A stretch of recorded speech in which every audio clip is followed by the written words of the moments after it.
Good evening to all. I am Raj Mohan, Professor of School of Public Health, which is under a higher education center under the Kerala University of Health Sciences. I am formally interested with the welcome address to all. First of all, I take it a privilege to welcome our Honorable Vice Chancellor, Dr. Mohan Kunnummal, who is actually the inspiration and support behind all the activities of the school and also a good friend of all of us. Next, I welcome our Pro Vice Chancellor, Dr. P.Vijayan, and also the team. And I welcome our guest faculty, Dr. Rajmohanan K, who is actually the scientist and team lead of Prevention, Treatment and Care, World Health Organization Department of Control of Neglected Tropical Diseases. Welcome you, sir. A warm welcome to India, the country of miracles, incarnations, and also little miseries. And lymphatic filariasis is one of the miseries of our people. Let me also welcome Dr. Chhavi Pant Joshi, who is the Joint Director, National National Control of Vector-Borne Diseases, National Center for Vector-Borne Disease Control of Government of India. And she is the officiating person in charge of this program, especially lymphatic filariasis for the whole country. Welcome you, madam, for this esteemed academic feast. Next, I welcome our own in-house person, Dr. Meenakshy, who is not only an administrator, who is also a very good academician, because he was professionally qualified in community medicine and public health. And madam is now driving the seat of the great post of public health additional director, which is the supreme-most post in administration among the professionals in our stage. And welcome, madam. Grand welcome to you. Next is our own Professor Dr. Suma, who is actually the keystone behind all these activities. Madam Suma is a professor of medicine, and madam has started her research in lymphatic filariasis long back, I think in 1985 or 89. And when the WHO Center of Lymphatic Filariasis was started in Alleppey, and madam's mentor was Dr. Akashanai, who is a very well-versed doyen in this field in the world. And now madam is leading the whole show, and she's an internationally reputed person. More than that, as a researcher, she has her own fame, but more than that, she is a professor of medicine who is so humane to patients, because I had the fortune to work with madam in Alleppey, and she is very much appreciated and considered as a godly figure in Alleppey. Thank you, madam, for not only for joining us, but also organizing all this show. And madam is the academic coordinator of all these activities. I take this opportunity to welcome other teachers, senior teachers, all senior teachers and program people in lymphatic filariasis control program in the health services, and also a lot of professors and faculty from community medicine are there. I take this opportunity to welcome all of these things, all of these august personalities. And I also welcome my own friends who has joined as audience in this meeting. And I hope the deliberations will be definitely taken to the board. Thank you very much. Over to our Honorable Vice Chancellor for the formal inaugural address. Good evening. Thank you, Professor Raj Mohan. My colleagues in the university, the Pro Vice Chancellor, Dr. P.Vijayan, eminent international faculty from WHO Geneva, Dr. Rajmohanan K, national faculty, eminent national faculty, Joint Director of National Center for Vector-Borne Disease and Control, Chhavi Pant Joshi, the Additional Director of Health Services, Government of Kerala, Dr. Meenakshy, Director of Filariasis Research Center and the WHO Collaborating Center at Alleppey, Dr. Suma Krishnasastry, respected faculty members, my dear students, ladies and gentlemen. Kerala University of Health Sciences is very happy and proud to host an international webinar to observe the third edition of the World Neglected Tropical Disease Day, NTD Day. As we are still in the middle of the unprecedented pandemic, in fact, this is the third year of the pandemic, we realize that it is time to change our priorities. We were all confident and comfortable with the thought that we have conquered all infectious diseases. Therefore, we turned our focus towards non-communicable diseases. 2 years ago, suddenly, from a remote corner, from China, from the wet market of Wuhan, the coronavirus came and it occupied the center stage and the whole world got terrified. The threat of infectious diseases were always there. The overconfidence that we can neglect tropical diseases and they are not a threat to human race also may prove wrong. We never knew when it can turn dangerous. Every disease is a threat to those who are affected by it. It will be a problem to that country which has got a large number of such patients. It can even become a global threat. We are happy that the Department of Control of Neglected Tropical Disease of WHO is leading the global efforts to fight this menace. National Center for Vector-Borne Disease and Control, Government of India, is also doing an excellent work in this area. The Health Department and the Department of Medical Education, Government of Kerala, have succeeded in a big way in eliminating many tropical diseases from Kerala. Kerala University of Health Sciences is very happy and proud to join this campaign. Even though we have got several neglected tropical diseases, but Kerala is worried about 3 diseases only: leprosy, filariasis, and soil transmitted helminthiasis. The WHO Collaborating Center on Filariasis under Professor Suma Krishnasastry at Alappuzha is doing a wonderful work for the last 30 years. Their efforts could reduce the number of cases of filariasis dramatically. They have become a model center for the whole world, and their techniques, unique techniques in reducing the morbidity caused by filariasis, is followed by many nations. The Government of India program named Swachh Bharat for creation of 100 million toilets in rural areas of the entire country helped reducing the soil transmitted helminthiasis in a very significant way. The strength of the Kerala University of Health Sciences, my university, is 100,000 students, 17,000 faculty, and 313 colleges. We are committed to work for the elimination of all neglected tropical diseases from this world.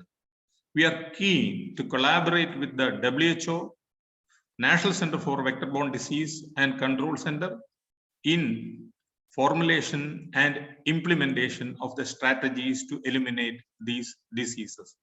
We can conduct research together. We can work together for a better world. Let me once again thank the invited faculty and the delegates for joining this very important webinar. With these few words, I declare the World Neglected Tropical Day webinar is inaugurated. Thank you. Loka Samasta Sukhino Bhavantu. Let the whole world be happy and comfortable. Thank you, sir. Thank you very much for your enlightening words. I now request Dr. P.Vijayan, Honorable Pro Vice Chancellor, to make his felicitation. Honorable Vice Chancellor of Kerala University of Health Sciences, Professor Mohanan Kunnummal, respected Professor Raj Mohan, sir, coordinator of this program, Professor Suma Krishnasastry, faculty, international faculty, Professor Jonathan King, Dr. Chhavi, Pant, Joshi, Dr. Meenakshy, respected faculty members and students. As mentioned by our Honorable Vice Chancellor, neglected tropical diseases or the disease, poor man's diseases is very rampant in India and also in developing world. Produced by viruses, bacteria, fungi, parasites, and toxins. And some of the important ones our Honorable Vice Chancellor mentioned, and today we are going to discuss about lymphatic filariasis. Even though the day specified for NTD was yesterday, 30th of January, coinciding with our Matthews Day. Yes, we are observing this day today in a big way. I am not standing in between the respected speakers and the audience. I am offering best wishes for this program and also for the fight against neglected tropical diseases. Thank you. Thank you, sir. It was a real blessing. Now I request Dr. Suma Krishnasastry to give the technical introduction. Thank you, Dr. Raj Mohan. Am I audible? Perfect. Yeah, okay, thank you. Thank you, Dr. Raj Mohan, the Vice Chancellor and Vice Chancellor for Kerala University of Health Sciences, and also our the experts on NTDs, Dr. Jonathan K, Meenakshy, and Dr. Chhavi, Pant, Joshi. We are now moving on to in the important session of today, that is a scientific session. And we have we're going to have three presentations or three talks. They are key talks. The first one will be by Dr. Jonathan, and second one will be Dr. Chhavi, Pant, Joshi, and third will be by Dr. Meenakshy, following a small introduction by me. Before going to that, I would like to make some announcements that we'll have each talk will be for 20 minutes, and we'll have the question and answer session at the end of all the three talks. And all the participants, the questions may be written in the chat box, and at the end of the session, we'll have a discussion also. So I would request all the attendees to mute the mic if you are not speaking. So because otherwise that will be an interference for the whole meeting. So I request each and everyone to do that. Now, moving on to the scientific session. Let me share the screen.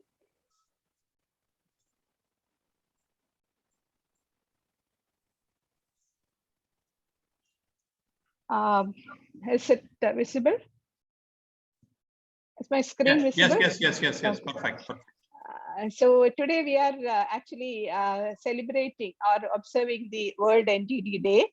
As the Vice Chancellor has correctly pointed out, it was yesterday, but everybody was busy. All those people, all those involved in NTD was busy because of the World NTD Day. So we have thought of making this presentation or this webinar today.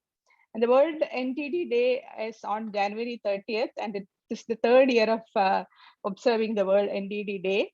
And the theme of the World NTD Day for this year is Achieving Health Equity to End the Neglect of Poverty-Related Disease. You can see the picture here is the lighted up the famous fountain at the Geneva Lake at Geneva. And this is yesterday's picture.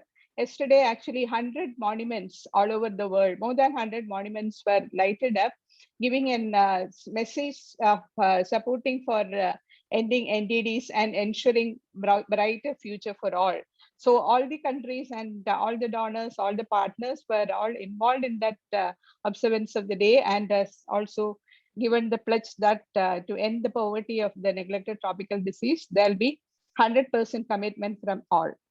Now, what we are planning to do today is that, we are talking about neglected tropical disease. What are these neglected tropical disease?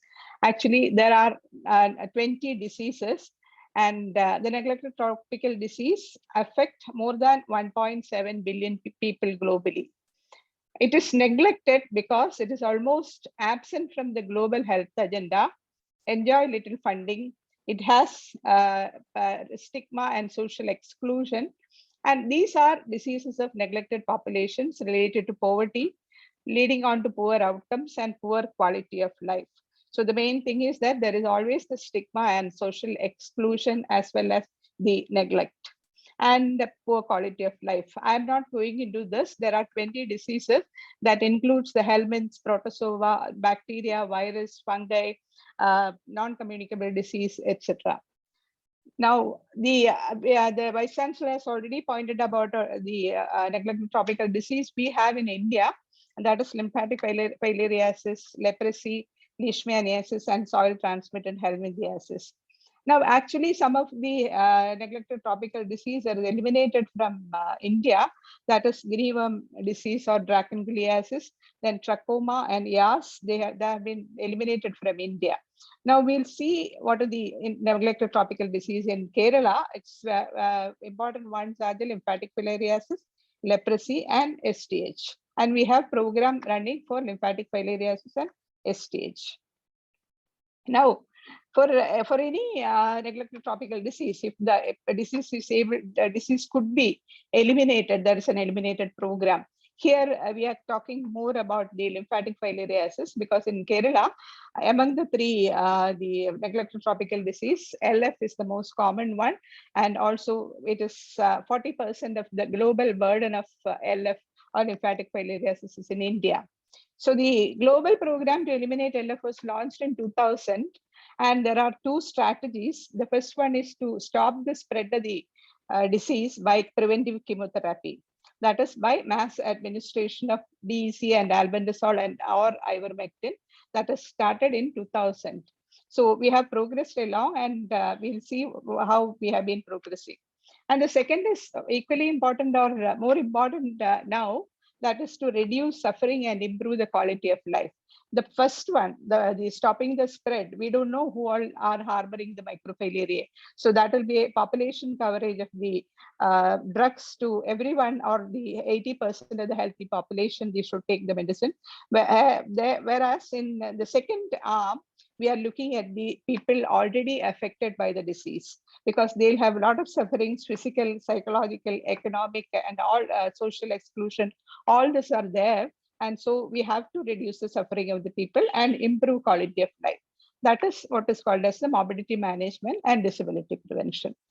From the 2000, initially it started in the 2000, the target was 2020.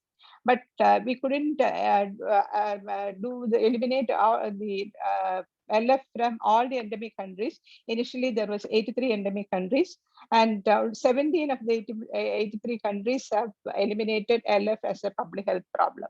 So we have to look for more into this and make a lot of changes or a lot of activities so that we can attain the goal. And as I have already said, there is real poverty, stigma, social exclusion, and neglect.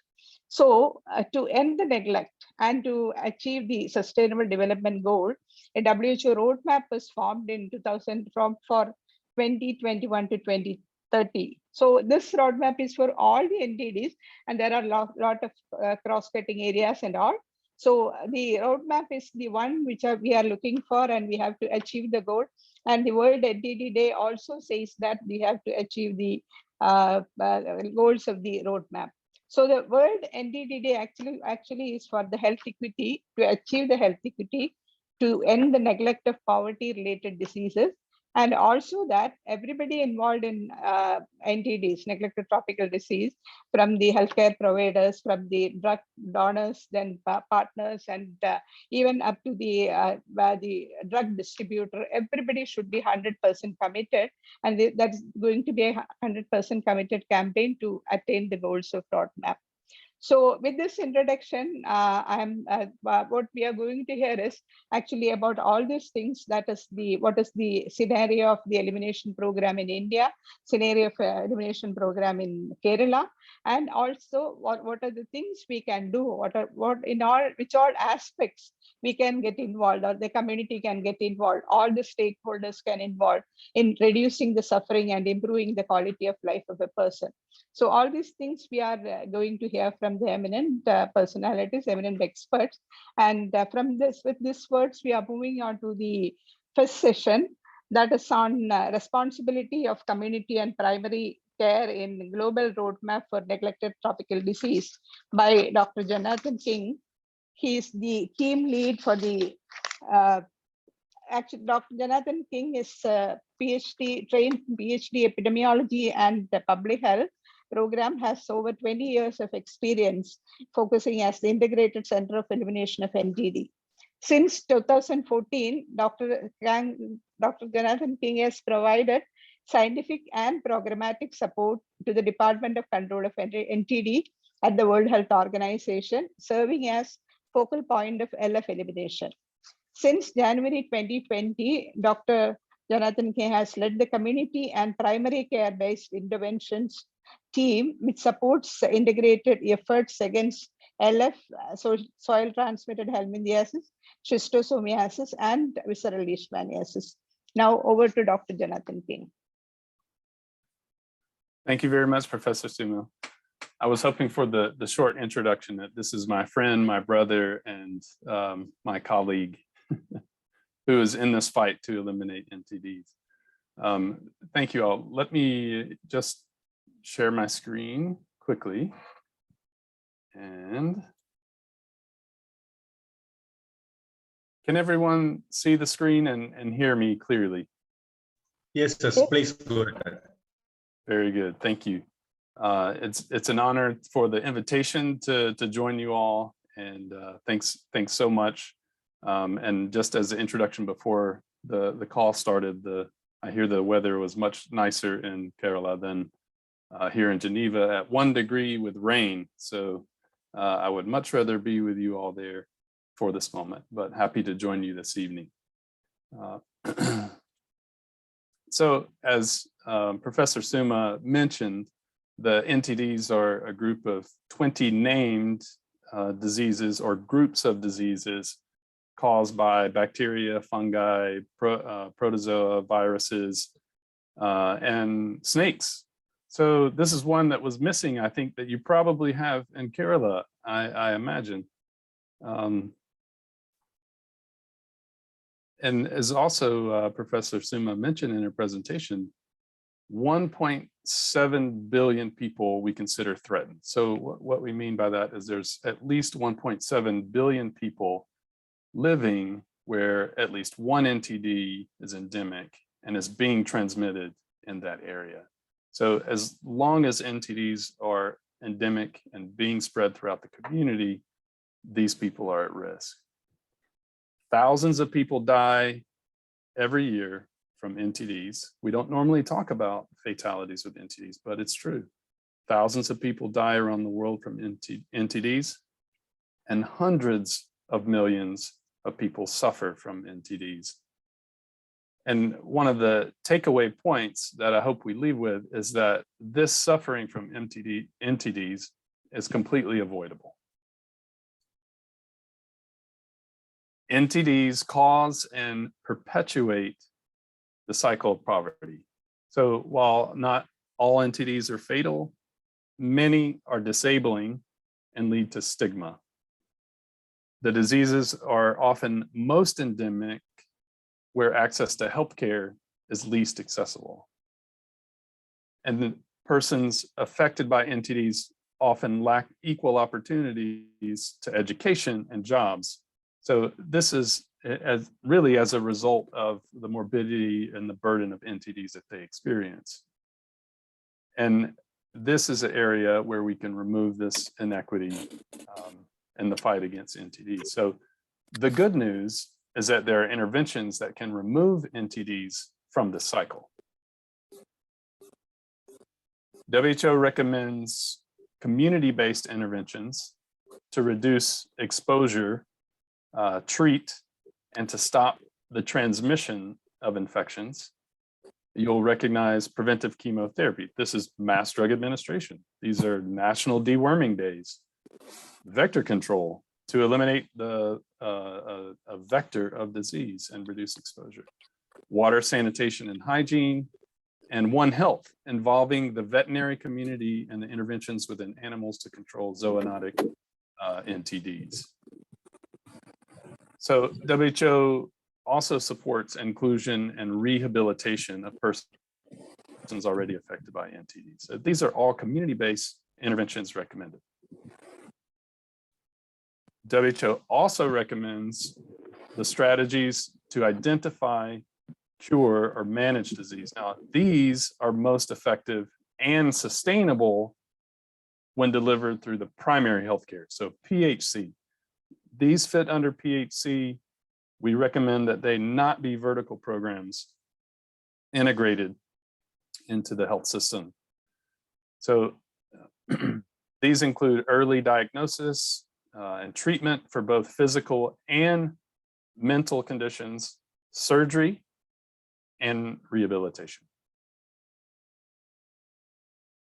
So as Professor Suma mentioned, WHO, along with national governments and the whole community of partners, have established targets and strategies for controlling or eliminating NTDs by 2030.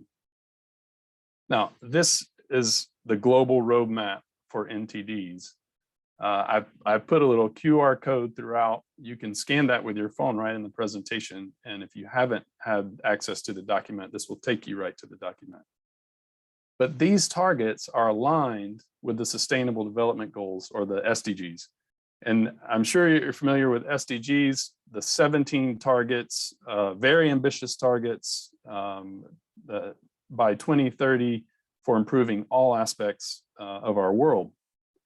And SDG 3 is focused on health. Specifically, 3.3 calls on us as a community to end the epidemic, HIV, TB, malaria, and NTDs. So end the epidemic of NTDs. And then 3.8 is for universal health coverage. And that includes access to quality essential healthcare services and access to safe, effective, quality, and affordable medicines and vaccines for all. How we succeed in NTDs really is a good reflection of how successful we have been and are going to be for obtaining universal health coverage. There are specific global targets and milestones for each NTD. I'm not going to go through this, it's too many, so please refer to the document to see each individual disease if you have interest. However, these are the overarching global targets. We want a 90% reduction in the people requiring interventions against NTDs. 75% fewer related disability adjusted life years due to NTDs, a decrease of 75% vector-borne NTD deaths. So this is part of the global vector control response. 90% of the population at risk by 2030 should be protected against catastrophic out-of-pocket health expenditure due to NTD. So this is right aligned with UHC. People should not have to pay out-of-pocket costs for NTD services. 100% access to at least basic water supply and sanitation and hygiene, and that is under SDG 6.1 and 6.2. By 2030, our department is working toward supporting countries, at least 100 countries, having eliminated at least one NTD, and 2 NTDs completely eradicated, and that's guinea worm and yaws. So we've made a lot of progress. In fact, 43 countries have already been acknowledged by WHO for achieving the criteria for elimination or elimination of transmission of at least one NTD. And as Suma showed in her presentation, India, yaws, trachoma, and guinea worm. I've selected a few additional targets here. Now, these are national level indicators, and I think they're relevant to our discussion, but 90% of endemic countries should have NTDs integrated into the national health strategy and plan. 90% with guidelines for management of NTD related disabilities within national health systems. And 90% of countries, including NTD interventions in their package of essential services under UHC and budgeting for them. So these are ambitious targets, but attainable targets if we all do our part. So what is our responsibility? And so by our, I'm meaning here collectively healthcare professionals. This goes for students, for teachers, for the government workers, doctors, people who are practicing in primary care, people who are doing community-based interventions in public health. What is our responsibility? I think there's 5 things that we can do now to show our commitment and to do our part. I'll go specifically in a little more detail for each one of these and the rest of the presentation, but I think we have to learn more about NTDs. We have to participate in and support the NTD interventions locally and regionally, globally. We need to play a part in educating our communities. We need to remove the stigma associated with NTDs. And finally, provide compassionate care through PHC. So one of the first ways that we can learn more about NTDs, I realize that many of you on this call are professors, teachers, instructors. You can enroll in a course at openwho.org. This is a new site that we've created in the last year. Yesterday, we launched 5 NTD related training courses to go along with World NTD Day. I recommend these to your students. These are open for everyone. If you haven't already, within the schools, you could establish a curriculum on NTDs. Add that, increase the learning of the students. You can ask the students to write a report on the NTD, and if you are involved in research, any research, propose research studies on NTDs. Again, I've put the QR code for the OpenWHO site. The second thing we can do is lead by example. Make sure that you and your family take the medicines, and your class and your students take the medicines during mass drug administration, or that your children are receiving the medicine for National Deworming Days. And then going beyond that, volunteering to distribute medicines during these events or supervising the distribution. There's also community self-help groups, definitely in leprosy and lymphatic filariasis. These are to promote psychosocial inclusion and psychological help among peers. These are very helpful in reducing experience. And so in my own personal experience as a public health professional, public health, health science students were a force to help.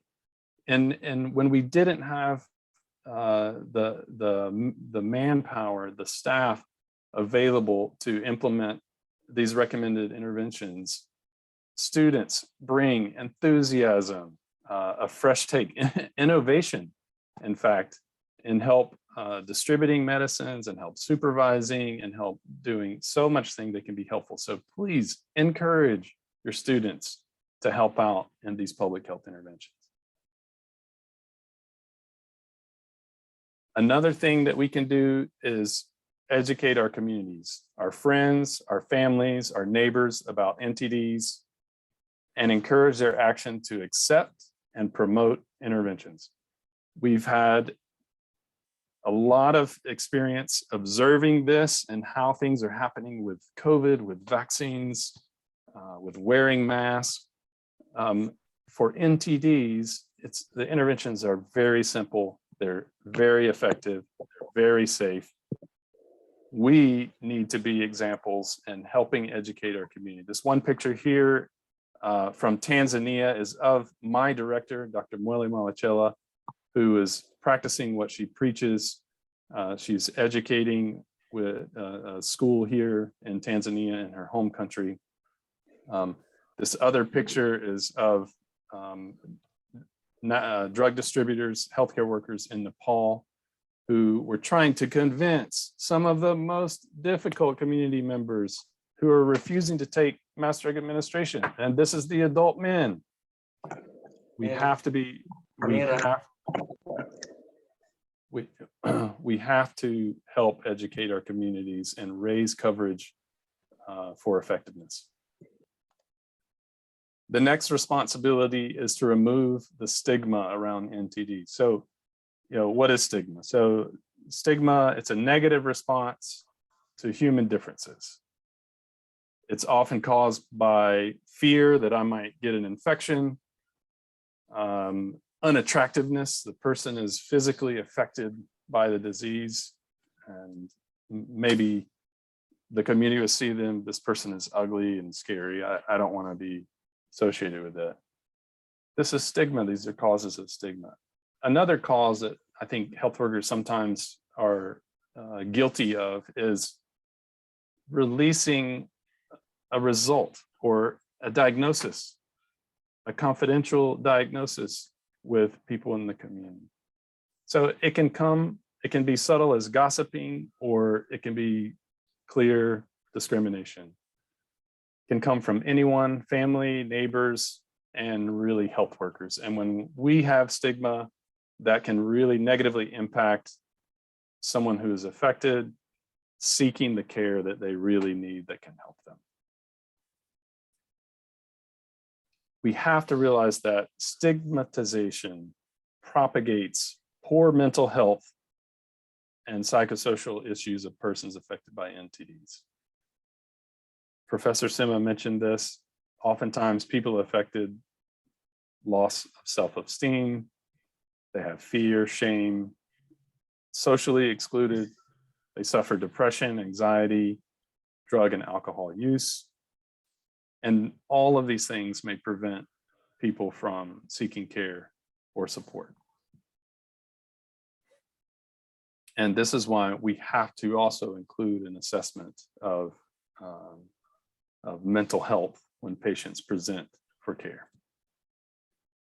So yesterday was also World Leprosy Day. We shared that day, World NTD Day, with World Leprosy Day, which their theme was United for Dignity, and fighting for the dignity of people with leprosy. So for the dignity and against the stigma are one of the core interventions to combat that disease. So finally, we need to approach our jobs with compassion.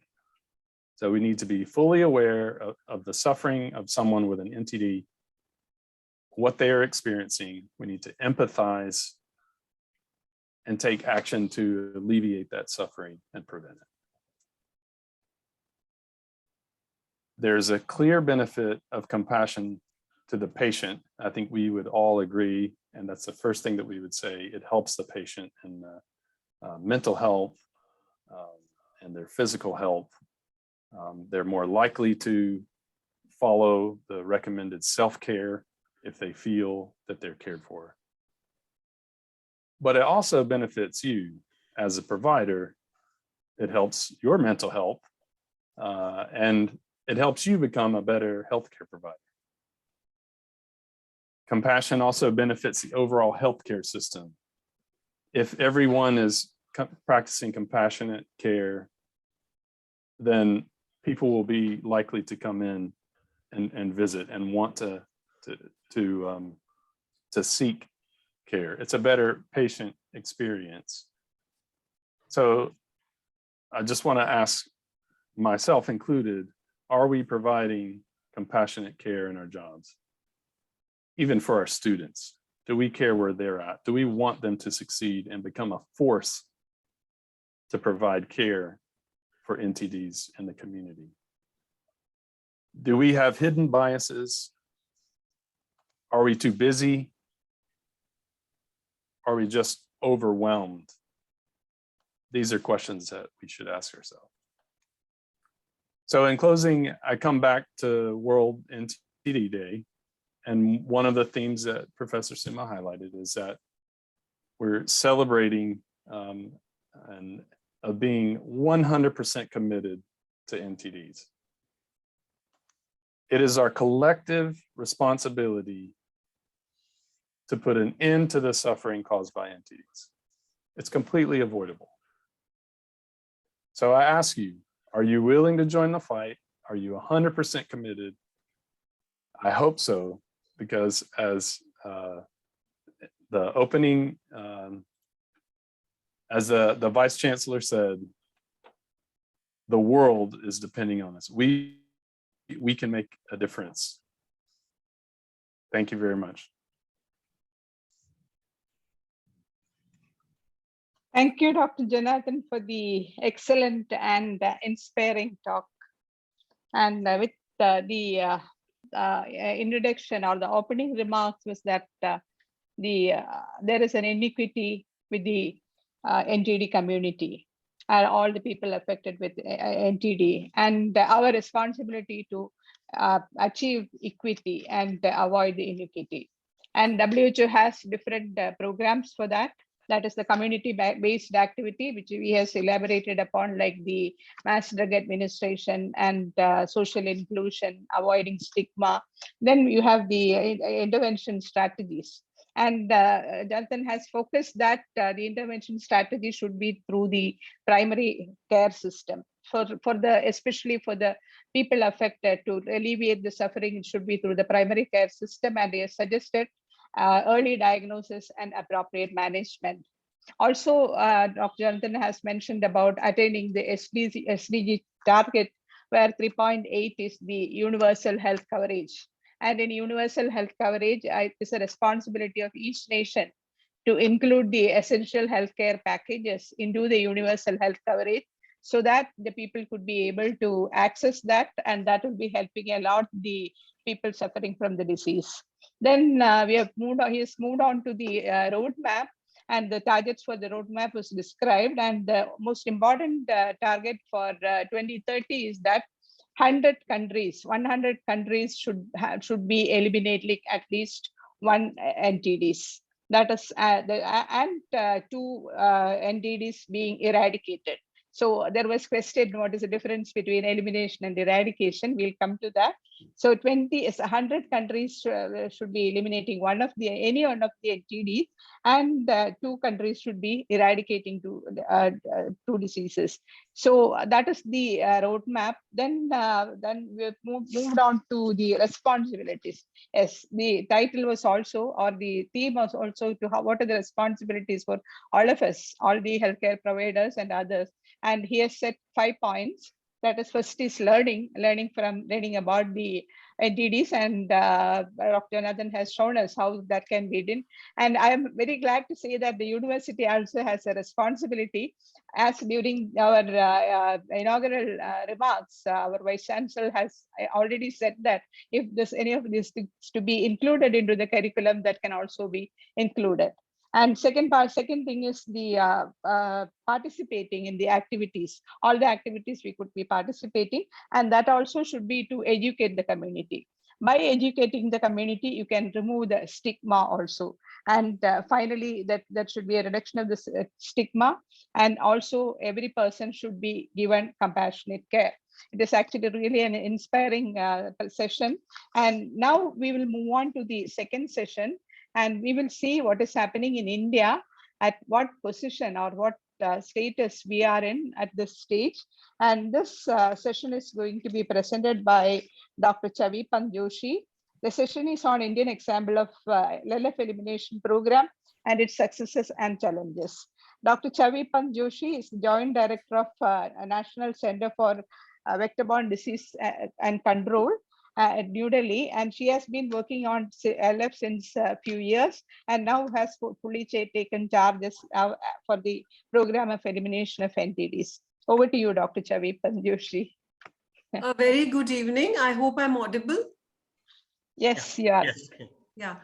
All right. So, like Dr. Suma had said that the Geneva fountain was lit up in the theme colors. So we at the national program also lit up the New Delhi railway station in the theme colors for the World NTD Day. And the choice of the place is because trains are a very important part of life in India, especially in the states like Bihar, Jharkhand, and Uttar Pradesh, where filariasis is highly endemic. So, some messaging was also done. You can see filariasis in the middle, and there were some messages also being displayed. So the idea was that the message about filaria and mass drug administration could go far and wide back to the states and the districts where it is endemic, because people travel back to their homes from New Delhi railway station. A lot of people migrate to Delhi for work. So that's from the program side. We are sharing our image of the Light Up the Monument campaign. Then I'll be sharing my presentation. Dr. Suma, I have mailed you the presentation, but I think I'll... Sorry, Chhavi, I have not, because you said you wanted to update it. Yeah, I have shared it just a while back. Oh, sorry, I didn't look at it. So no, not an issue. So I'll be... Okay. So I'm giving a brief overview of the presentation of the LF situation and how the LF program, elimination program works in India. And as Dr. Suma and Dr. Jonathan have already pointed out, there are two-pronged strategies for a number of entities, and the same applies to LF as well. So one is mass drug administration, and the other is morbidity management and disability prevention. For mass drug administration in India, the double drug regime, which incorporates diethylcarbamazine and albendazole, are used. And very recently in 2018, a triple drug therapy was also approved, and it's now being implemented in some of the districts, wherein ivermectin was added to kind of reduce the time that is required for the MF rate to be reduced to its required ideal level of less than 1%. And morbidity management and disability prevention is continuum of care that needs to be offered to patients who are affected with lymphedema and hydrocele. These are the major milestones as far as the LFR is concerned. The initial mapping of districts in the country was done in the year 2000, following which the first campaign of MDA with a single drug diethylcarbamazine was launched in 2004 in 202 districts. Following this, the National Task Force recommended double drug therapy for the country in 2006, and the MDA program was formally launched in 256 districts, which are in the endemic states in India. Then there is a validation process that is required to be undertaken once MDA is initiated, which I will briefly focus in the following slides. So, and this is known as the Transmission Assessment Survey. So the first districts were taken up for Transmission Assessment Survey in 2013. And in 2016, the first attempts to integrate the MDA with the deworming campaign were done. And another recent milestone has been the 10th GALF meeting, which launched the accelerated plan for elimination of LF. And in this, the triple drug was introduced. And in 2019, certain financial revisions were done, and there was enhancements in the financial assistance that is given as far as morbidity management is concerned. And a large-scale symposium was also organized in 2019. And in 2020, scale up and expansion of IDA was done to take up more districts. Now, as MDA is a major pillar and one of the major pillars of filaria elimination in our country. So once a district enters the MDA cycle, there is a certain decision rule that is required for it to exit the MDA strategy. And this slide basically in very simple terms depicts that. And I would like to just share this for the audience because we have a very wide audience. Some of them are not really involved in the day-to-day program. So once an MDA is started, then then there have to be 5 effective rounds, and an effective round means that at the population level, the coverage of the double drug therapy that is compliant should be more than 65%. And in India, we do an annual night blood smear, wherein the microfilarity is tested by the slides. And this, because of nocturnal periodicity, needs to be done in the late evening hours or the night hours.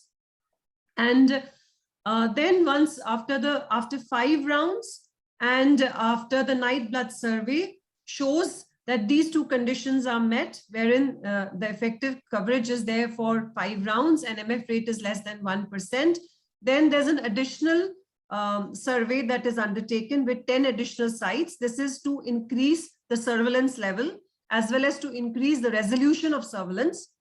There are 2 kinds of units. So as far as MDA implementation is concerned, so these 2 processes, the first 2 boxes you can see happen at the level of the implementation unit. And an implementation unit is in India is a district irrespective of its size. And all this process of MDA and the MF rate assessment through night blood smear needs to be taken at the level of implementation unit. Now, when the 10 site survey shows that all the sites are less than 1%, it shows that it shows that with confidence we can say that in a large number of geographical pockets across the district or the implementation unit, the MF rate is less than 1%. And we are confident that we can move towards the transmission assessment survey process, which takes place at the level of evaluation unit. And an evaluation unit till now or till very recently for a double drug therapy was defined at a population of 20 lakhs, that is 2 millions. And at every 2 millions, this transmission assessment survey is done in school-going children of classes 1 to 2. And once there is a lot of methodological issues involved in this, and I will not go into the details of it. But once an evaluation unit is known to clear task 1 based upon certain sampling and certain cutoffs, then it can stop MDA. And after the first task 1, there is a gap of 2 years that is given. And within this 2 years, transmission should not be re-established. And this is checked after 2 years by a transmission assessment survey 2. And then another 2 years is given to see that there is no re-establishment or re-emergence of any foci. And this is followed by a transmission assessment 3 survey. And once this entire process is completed by in an evaluation unit, then it is supposed to be free of MF and free of filariasis. And the post-MDA surveillance can continue and morbidity management services can continue. And there are some elements of migratory population survey also that come in. So this is the basic decision tool for the uninitiated on the elimination of LF. And I hope this oversimplification will give you some clarity about it. So here again, this slide emphasizes upon the twin pillar strategy that we have already talked about. And India is aligned to the global NTD roadmap target of 2030 when elimination has to be achieved. And these are the 2 targets that are laid down, that interruption of transmission has to be done with an MF rate of less than 1% by 2030. And the minimum package of MMDP care to all LF patients should be available. That is 100% lymphedema management should be available annually, and all hydrocele backlog should be cleared. And for the morbidity management side, Government of India gives some financial assistance. That is in the form of an MMDP kit, which costs 500 rupees for every patient annually. And there is a process of state implementation plans, which happens around the time frame of the annual budgeting cycle. So right now we are negotiating with the different states for their PIP development under National Health Mission. So all this budgeting and costing is reflected in this, and that's how the fund flow happens. For hydroselectomy, for every case to be operated, 750 rupees is given. And this is just an incentive to cover the operational costs like fetching the patient and a little bit of cost for incentive of the person who's getting the patient. Rest of the cost is borne by the system itself. And when we began the program in 2018, there were 256 endemic districts. And in 2020, because some remapping was undertaken, so 16 new districts were added by the time 2020 happened, and 272 became the number of LF endemic districts. And then in 2021, because in India, the districts are very large, some of the districts undergo bifurcation because of administrative reasons. So the number of districts had increased. So we did a reconciliation around mid of 2021. And as of now, our districts stand at 328 as endemic. And out of these 328 endemic districts, 133 districts have cleared TAS and they have stopped MDA. 53 districts are in the process of going for TAS 1 for 2022. This is a process that is highly dependent on a test kit that comes as a donation through WHO, and we are facing some limitations in supply side, and there has been limitation on implementation side as well because of COVID pandemic. The schools were closed, and it is a school-based activity which could not be implemented. So there has been a backlog in this activity, and right now in 2022, approximately 53 districts are proposed for TAS 1. And 135 districts still continue to do MDA. And out of this, almost 60% of the districts are in Bihar, Jharkhand, and Uttar Pradesh, the three large and populous states of northern India. We do an annual reconciliation of lymphedema and hydrocele cases in the states. And at the end of, or the most recent data that we have right now, we are in the process of compiling the end of year data for 2021. So based upon 2022 data, we have 0.48 million, that is 4.8 lakh lymphedema cases and 1.5 lakh or 0.15 million hydrocele cases as of now, based upon the latest reports that we have available with us. Then, as I have told you that in 2018, a newer strategy was, the MDA strategy was slightly tweaked, and a triple drug was added to the arsenal, and this has been scaled up gradually. So in 2018, it was implemented in 1 district, in 2019 in 16 districts, 2020, it could be only implemented in 8 districts because of various lockdowns, and the states were not prepared or could not undertake it. And as of now, in 2020, 21 districts could implement the triple drug IDA.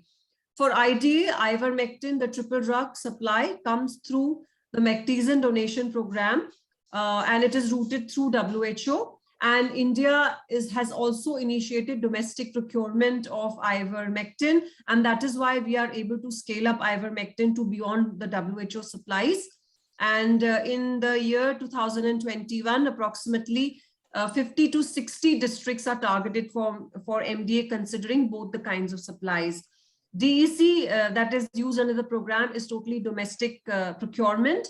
And albendazole is again a procurement through WHO, is again a donation through WHO.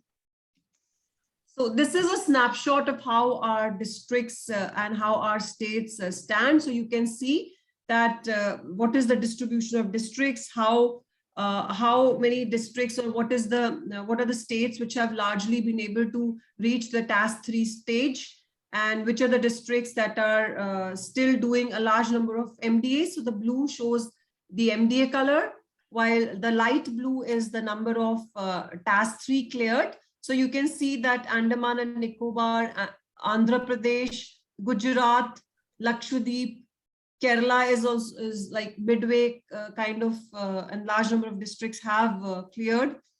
Then Puducherry has completely finished this thing about MD, and they've cleared TAS 3 completely. Then Tamil Nadu also, large number of districts have cleared, and West Bengal also some of the districts have been able to move beyond the task 1 state. So you can see there's a mixed picture, while some of the states like Uttar Pradesh, Telangana, Madhya Pradesh, Bihar, Jharkhand, they still continue to have a major burden of MDA being implemented in the states. And this is the state that we are targeting now with a slightly revised strategy, wherein we are going to change the level of the IU from the level of the district to the level of the block, and that has been already approved. So this is the distribution of the lymphedema and hydrocele cases. You can see that a large burden lies in Bihar, Odisha, Uttar Pradesh, Jharkhand,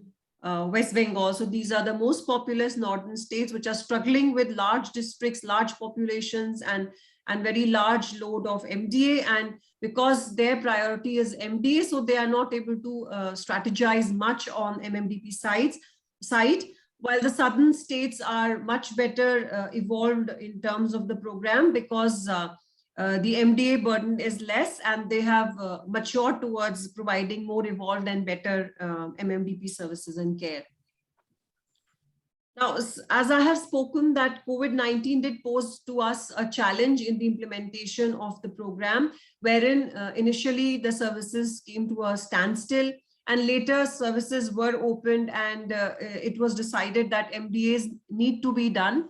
And there was a lot of limitation as far as the movement of persons and personnel from the national level to the district level could happen.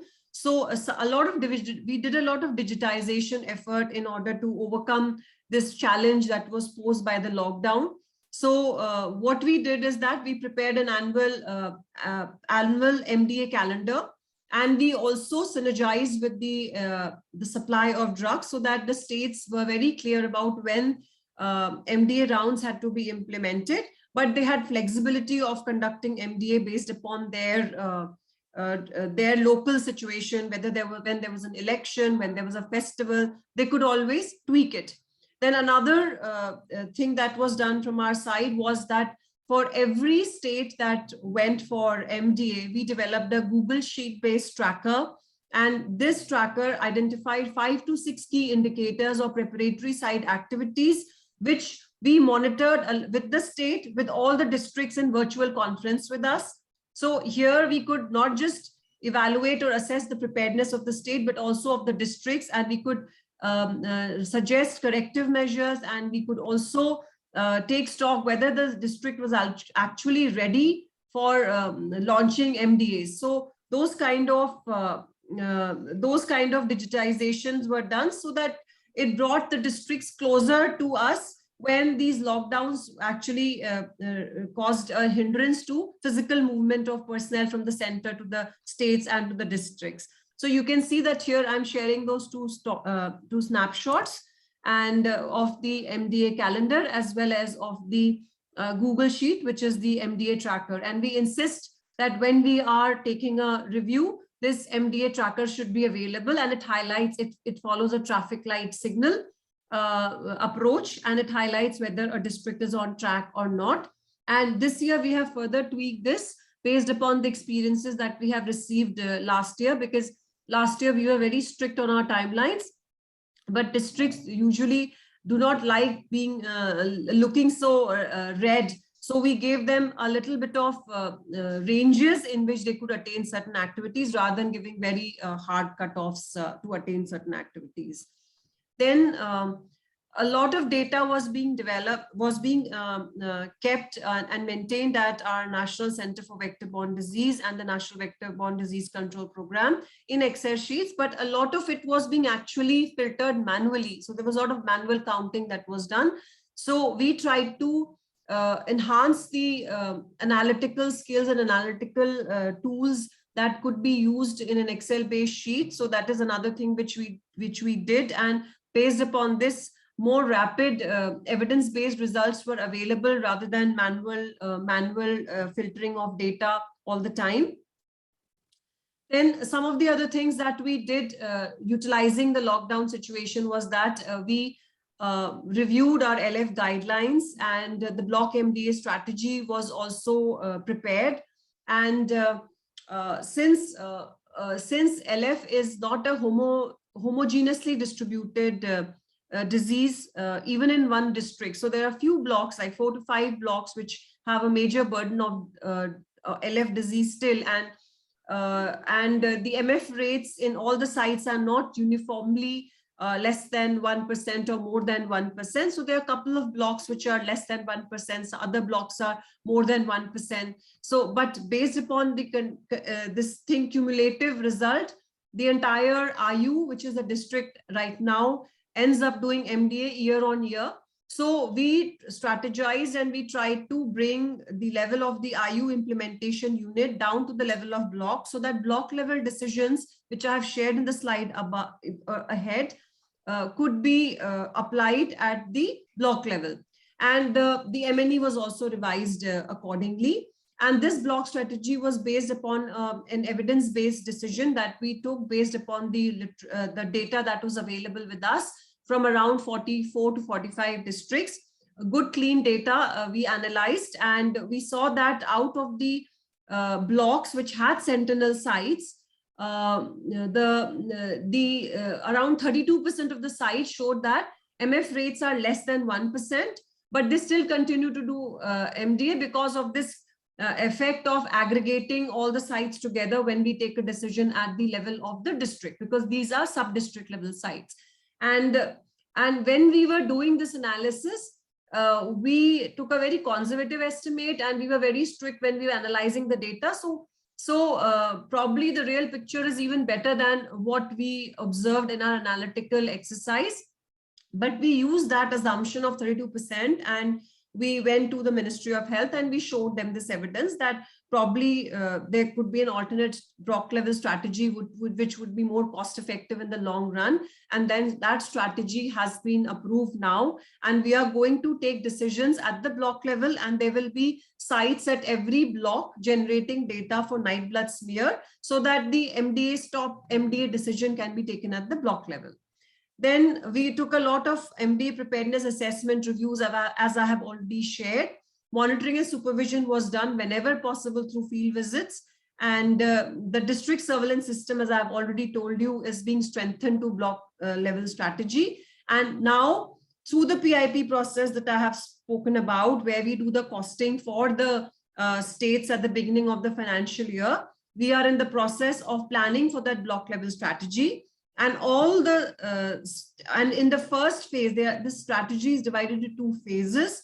In the first phase, the most high burden states, that is Bihar, Uttar Pradesh and Jharkhand, will be strategized, and the task 1 districts will be strategized, because there we are going to get results probably that are going to help the states better. And in the second phase, the other remaining states and districts will be strategized. And we have now incorporated a very long list of non-negotiable indicators under the budgeting process of the National Health Mission's PIP process, wherein independent survey-based data and WHO generated data for implementation will also be used and reviewed, and it will give a more truer picture of how MDA is being implemented. And so, a number of non-negotiable programmatic indicators are now being reviewed at the budgeting level also, so that it's a result-based budgeting, and we are not just funding the states without getting the outputs and the results out of it. And this is going to start from the 2022-24 cycle. This is part of NHM's initiative, and we are also part of it. Then other actions that have been initiated or are underway is that right now there are 20 states which are endemic for LF. And out of these, as I have told already, that there are 328 districts. Each of these states has some districts which are uncertain and which have not been mapped historically. So mapping of these districts is another step that we have taken. And 16 districts were already approved by 2020. Now we are going to strategize districts in UP, districts in Madhya Pradesh, districts in some districts in Odisha, and some districts in Assam in this year 22-23, so as to take up this confirmatory mapping in uncertain districts, and the remaining districts will be taken up in the subsequent year. Then scaling up of IDA has been done to 21 districts in 2021, and this will be taken up to around 60 in 2022. And procurement of ivermectin through domestic budget has already been initiated and it will be continued. Hydroselectomy surgeries are supported by some amount of fund under the program. As I've already priced, it is 750 per surgery. Besides this, for the beneficiaries of PMJ Ayushman Bharat scheme, for every unilateral hydroselectomy, there's a provision of 5,000 rupees, and for a bilateral hydroselectomy, there's a provision of 10,000 rupees. So we have already also written to the states to utilize this mechanism in order to clear their backlog of hydrocele surgeries, and the states are utilizing it wherever beneficiaries are present. A large number of LF cases actually belong to the BPL category, so it is an added assistance. Then a national TOT on MMDP is planned in collaboration with WHO in early 2022. And I'm sure Dr. Suma will be part of it, because that is where the center will be. And there's another initiative that was initiated from the last year, and that is the LF award scheme. So districts and states which have clear TAS 1, TAS 2, TAS 3, and there are different milestones. They are also eligible for cash awards of 5 lakh up to 5 lakh at the district level. And when the complete state is free of filaria certified by TAS 3, then a state is eligible for a cash award of 50 lakhs through the NHM mechanism. So that is also how we are trying to promote healthy competition and incentivizing the whole process, that states are able to take it up in a better way.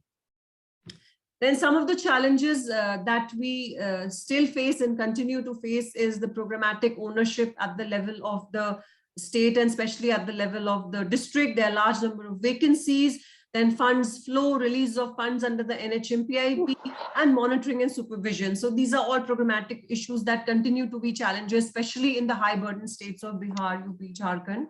Then in order for MDA to be really effective, we say that there should be 65% compliance, and the only way to ensure that is to have directly observed treatment. And now the program insists on directly observed treatment. However, it is not really fully implemented in all the endemic districts. Now, and another challenge that the program faces is that since it relies on the night blood quality smear, one of the major ways of surveillance on the ground or routine surveillance on the ground is a night blood smear, and night blood smear is taken very late in the night. So there are operational challenges, and there are capacity challenges as well in the high endemic states. So this is also something that the program is mindful of, and the capacity of the lab technicians at the district level needs to be strengthened and built up. And hydrocele backlog stays at a very high number in the high burden states like Odisha, Jharkhand, Bihar, and UP again. And 100% morbidity management and disability prevention needs to be fully operationalized in the high burden states, because they are still grappling with the challenge of MDA. Their focus is MDA. So this is something that is neglected in the long run during program implementation. So our immediate plan ahead is to firm up the LF calendar. Even today in the office, I was discussing about it. Then all the pending data for the year 2021 for the updated line list needs to be got by us. Then for the newer guidelines, the revised guidelines and the block level strategy that I have discussed, we need to get the technical approval so that the technical side methodological aspects are covered up. And we have already started the review process. One of our states, Odisha, is due for MDA from 10th February. So this review is a continuing process which we undertake, and the rollout of the block strategy that has been approved in 22-24. For this, we have already undertaken one sensitization meeting of the states about how to cost this in the project implementation plan and the budgeting process of 2022-23. And once our guidelines are technically approved by Director General of Health Services, then we are going to share the methodological aspects with the states as well. And this block strategy, the first level implementation and data generation as per our understanding needs to be completed by September or 6 to 9 months after an MDA round, whichever is later. So that is from my side, and thank you. And thank you everyone for the patience, audience, and giving me this opportunity for speak here and talk about the program. Thank you. Thank you, Dr. Chhavi Joshi, for the very detailed and elaborate presentation. Dr. Chhavi Joshi is the Joint Director at NCVBDC, and she has started with the milestones and the number of districts which are. Could you please stop sharing the presentation? I am doing that. I'm stopping. Okay. Thank you. So she has mentioned that initially there are 256 districts endemic for LF in Kerala, and also talked about the mass drug administration, initially with the DEC plus albendazole, then adding on ivermectin, forming the triple therapy, which has been started in certain selected districts. And then about the MFDP program, where the management of lymphedema and surgery for hydrocele is being done. And she has also explained elaborately at what are the levels in which each state is in the even in the MDA or in the MFDP, and also about the funding strategies and new the efforts which are taken for improving upon the program planning and program execution. And another most important thing she has said is the problems which had occurred with the COVID, and how that could be the situation could be changed, and again the MDA and other the program could be reinstated in different districts. And I think in between she has said that the Kerala is doing a bit better. So I think we'll see how the Kerala is doing, and now from here we will move on to the next presentation. That is the presentation on the Kerala scenario of LF elimination program and its challenges and need for community participation by Dr. Meenakshy. Dr. Meenakshy is the Additional Director of Health Services now, and previously she was Deputy Director of Health Services from 2012 to 2018-19, and where she was doing she was in charge of the vector-borne disease control center at in Kerala. Was very much involved with the LF program. And now over to Dr. Meenakshy, please. Raj Mohan sir. Thank you, madam. For 1 minute. Raj Mohan sir, your slide is coming up. Okay. Thank you, sir. Okay, Meenakshy, go ahead. Yeah, thank you, madam, for that introduction.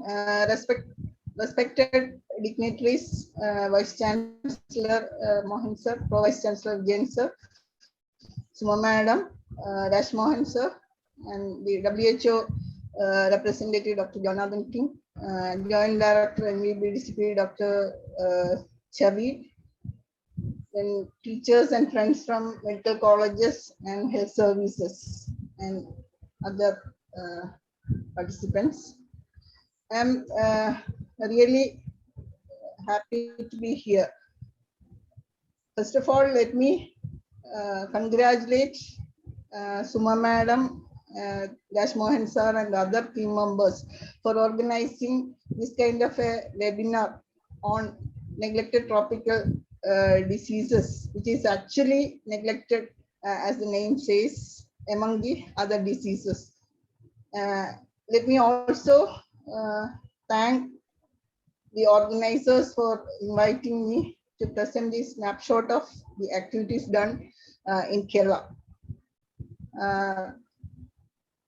Please excuse me for the following things. That is, we couldn't light any lamp here in Kerala, and also we couldn't conduct any meeting on these NTDs, as we are in the midst of the COVID surge.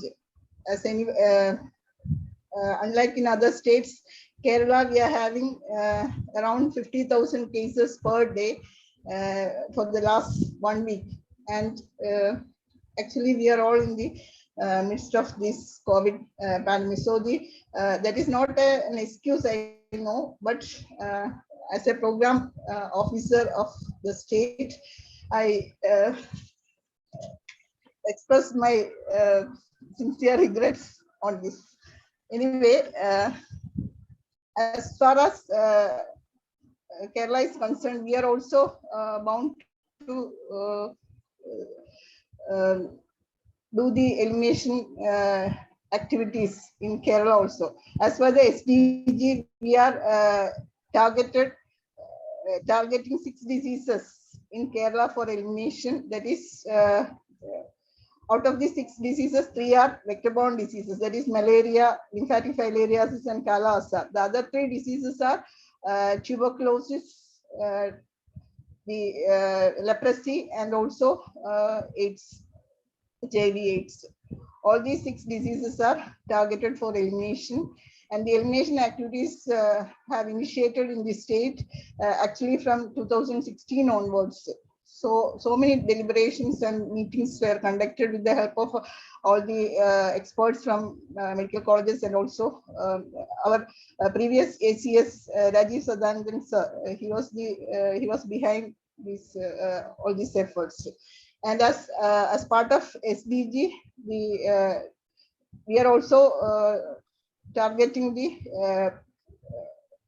3 diseases for 3 vector-borne diseases for elimination. And one of the actually in Kerala, the malaria, 5 districts were eligible for elimination by 2020, but due to the COVID-19 situation prevailing in the state, we couldn't declare the elimination of these 5 districts. So also the LF, with regard to LF, also 2 districts, that is Kollam and Kottayam, actually eligible for this elimination by 2020, but again the same reason. So now we have revamped the elimination activities, and hope we are able to be able to declare the elimination of both malaria and filaria for these few districts.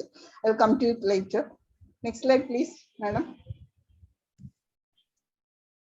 As we all know, it is a vector-borne disease, and mainly it is transmitted to the 2 legs. In Kerala, we have both the worms, that is, Ucharia bankrupt and Dugia Malay are prevalent in Kerala, especially the among the states. Dugia Malay is found only, not only among few states. Kerala is one among them who have reported Dugia Malay infection, and the Ucharia bankrupt infection mainly causes hydrocele, and Dugian filariasis mainly the lymphedema of both lower limb and upper limbs. Next slide, please. LF, as everybody said, we have the 2 pillars for this elimination program. That is, one is stopping the spread of infection, that is interrupting transmission by annual administration of MDA drugs, and the second pillar is reduce the suffering of already diseased persons by universalizing the essential package of mobility management and disability prevention services. And the goal is actually the target was by 2020 to 2025, but 2 more years extended due to the COVID situation. Now our target is redefined as 2022 to 2027 in a phased manner. We'll come to that. Little bit of history. When filaria is mentioned, I used to remember the contribution of the late Shernai sir, who was the pioneer in lymphatic filariasis in Kerala, I think, besides Suma madam. So lymphatic filaria long been a public health problem in Kerala. Both the infection, which were bankrupt and Dugia Malay were prevalent. Actually, the entire coastal belt from Chavara to Chavakkad was prevalent for Dugia Malay infection. And as we all know, in 1709, Clerk described the elephantolegs in Cochin as Malabar legs. And the control of lymphatic filariasis in Kerala started right from 1933, as per the recommendations of Dr. M.O.T. Iyengar, the then medical entomologist, who has done a detailed scientific study on epidemiology of lymphatic filariasis during 1931 to 33, and as per the recommendations of his study, Maharaja of Travancore state established a unit at Cherthala, where the endemicity rate was very high, that is around 48%. And main activity was, main aim of the unit was to control the Brugian filariasis, mainly by removing the Pistia plants. As we all know, the Brugian filariasis is caused by the Mansonia. It is spread by the Mansonia mosquitoes, which is laying eggs beneath the Pistia plants and all. So this regarding the program, the National Filaria Control Program started in Kerala during 1956. Actually, the national program was started in 1955, but Kerala, January 1956, we have started the program. 16 MFCP units, 2 filaria survey unit, and 1 filaria control box unit, which is situated in Cherthala, mainly for extensive filaria survey and doing control activities. In 2003, all the vector-borne disease control program was integrated as National Vector-borne Disease Control Program under the umbrella of National Health Mission. And the NFCP units in the state restructured and renamed as District Vector Control Unit, and 1 unit per district in all in the state. And the head of the unit is the biologist or entomologist, basically. And we have the 14 district vector control units, which is mainly for doing the entomological surveillance, filaria survey, vector control activities, and activities related to the control of vector-borne diseases. As a result of this, the burden of the problem could be reduced considerably over the years. Next slide, please. As Dr. Chhavi said in detail, the program steps are, first of all, we have to map the endemicity. As per the mapping done in Kerala during 2000, I think, the 11 out of 14 districts in Kerala was considered as endemic, and we were doing annual rounds of MDA in all these 11 districts right from 2004, but the program was started as pilot basis during 1997 in Alleppey and Kozhikode, and later Kannur was also added in 2000, and later in 2004 the remaining 8 districts, total 11 districts have started NDA. Initially BEC alone was given, then later albendazole was also added during 2005 or 6, I think. During 2006, we couldn't conduct MDA in Kerala because of the unavailability of the drug supply. So first mapping, then MDA. The 3 non-endemic districts are Pathanamthitta, Idukki, and Wayanad. All other districts in Kerala were considered as endemic. Then MDA, then post-MDA. After MDA, the post-MDA surveillance. That is, after MDA, we conduct transmission assessment survey to assess whether the transmission is really reduced to less than 1% MF rate in all sentinel and all random sites, and also 10 additional sites. If so, we'll do tasks among the children of 6 to 7 years. And after that, after 3 successful conduct of tasks at an interval of 2 years, we were able to declare the district as filaria, lymphatic filariasis eliminated district, and that is the validation process. Then for MDA, at least 5 rounds of MDA we need to conduct. But in our state, we have conducted MDA in 11 endemic districts from 2004 to 2012, 8 rounds of MDA. In Palakkad and Malappuram, we have conducted 15 rounds of MDA and Malappuram 14 rounds of MDA. So the 2 hardcore districts are Palakkad and Malappuram. But fortunately, both these districts, they have cleared, they are eligible for doing tasks, doing first task as the MF rate in 4 sentinel and 4 random sites, and also 10 additional sites which has done during 2020 showed that the MF rate is less than 1% in each of these sites. So we are planning to do tasks in Malappuram and Palakkad during 2022, probably after the opening of the schools in July or August. We have planned that. Next slide, please. The 2 main pillars, again, already it is said, interrupt transmission by achieving MF rate less than 1% or antigenemia less than 2% in our sentinel and random sites, and also 10 additional sites.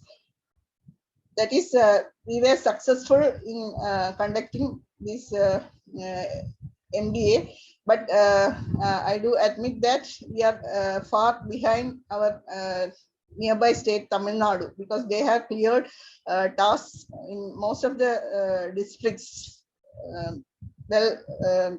before us, and we are still lagging behind Tamil Nadu. But let us hope that both Palakkad and Malappuram will also clear tasks in subsequent years.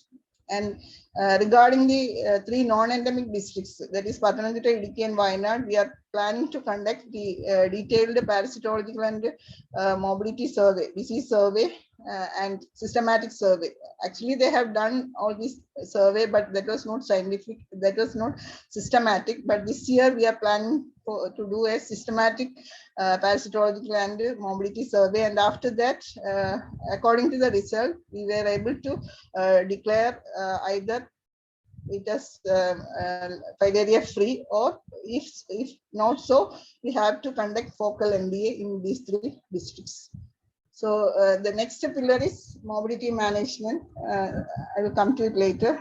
For stopping the transmission, our strategy was annual administration of DEC and albendazole, single dose of DEC and albendazole to all eligible population above 2 years of age. The concept was, after giving the single dose of albendazole and DEC, we were able to break the chain of transmission by interrupting the chain of transmission by reducing the density of microfilaria, which is the infective for this mosquito. And by giving albendazole, we are able to reduce the interrupt the reproduction potential of the adult worms, reproductive capacity of the adult worms, and the by DEC, the microfilaria load will also be reduced, and thereby the transmission to this these mosquitoes will be reduced. That is the L3 larva, the formation of L3 larvae, and the cycle will be interrupted. That is the concept of giving NDA. So I have already told you 11 out of 14 districts except Pathanamthitta, Idukki and Wayanad, we were conducting MDA.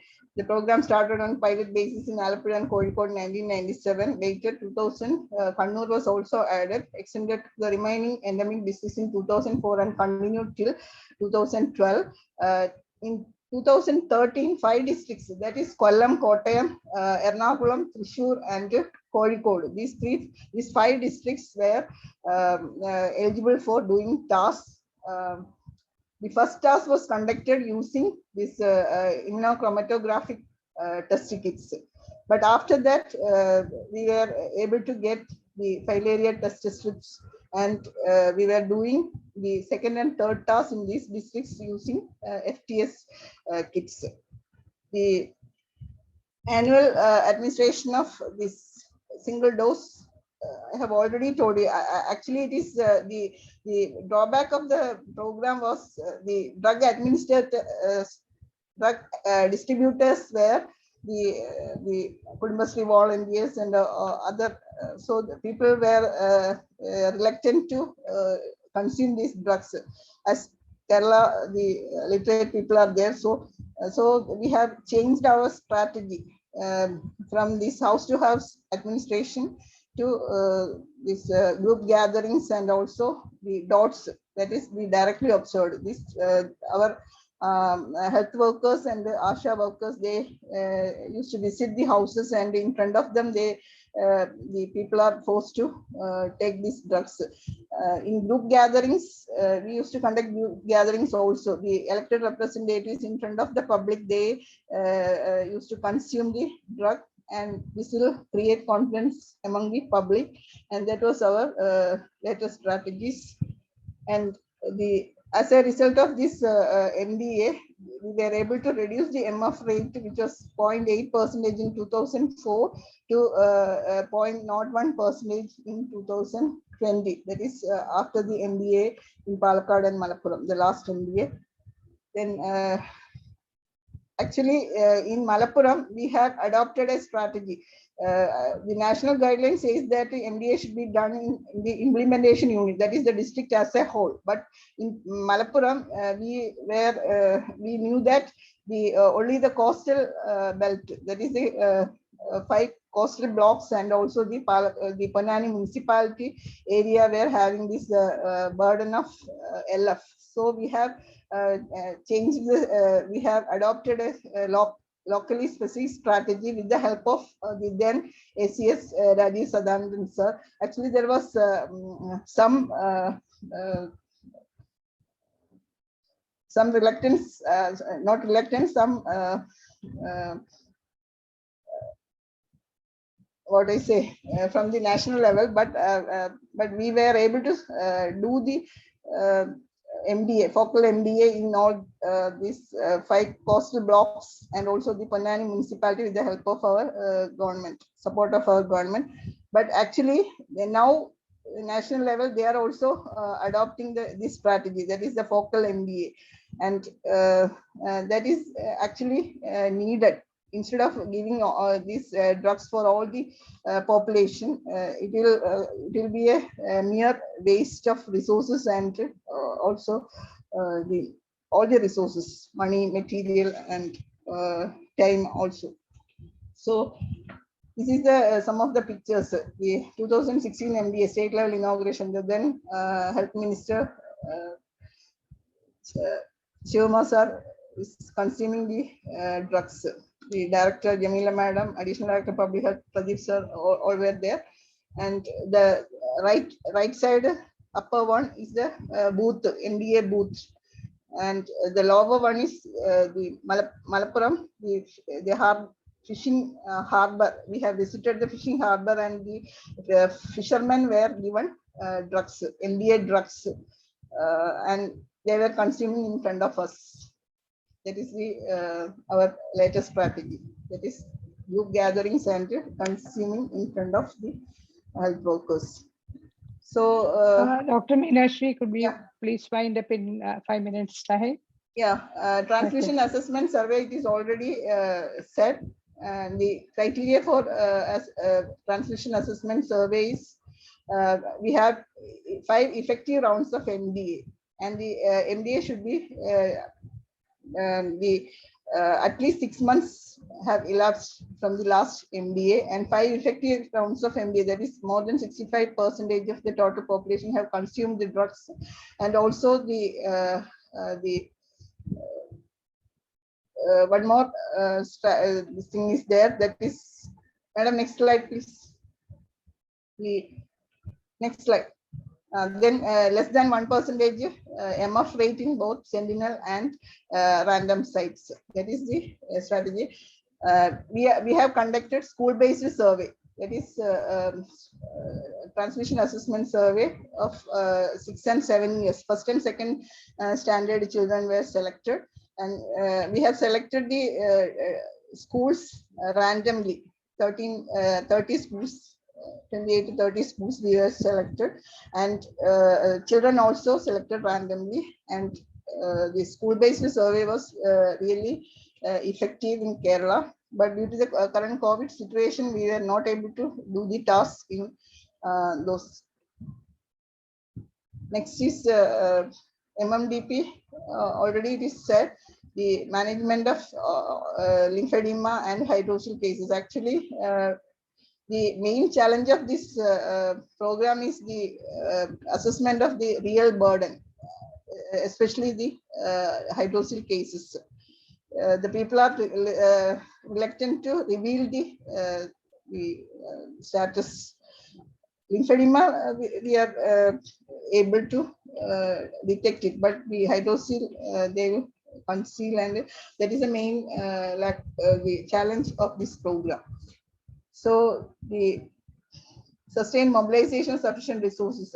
Actually, the health workers, the program people, the district program officers, and the district vector control unit heads, most of the positions are vacant due to some reasons.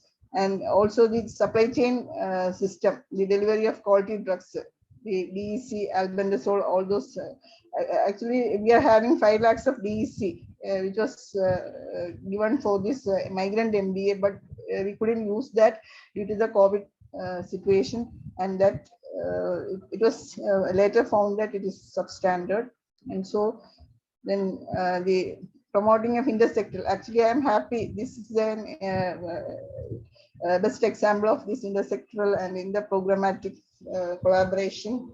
And with regard to community participation, active involvement of LSGs and community volunteers in post-MDA surveillance. Post-MDA surveillance is the 4 core activities. One is entomological surveillance. Second one is mobility management. Third one is migrant survey, migrant screening.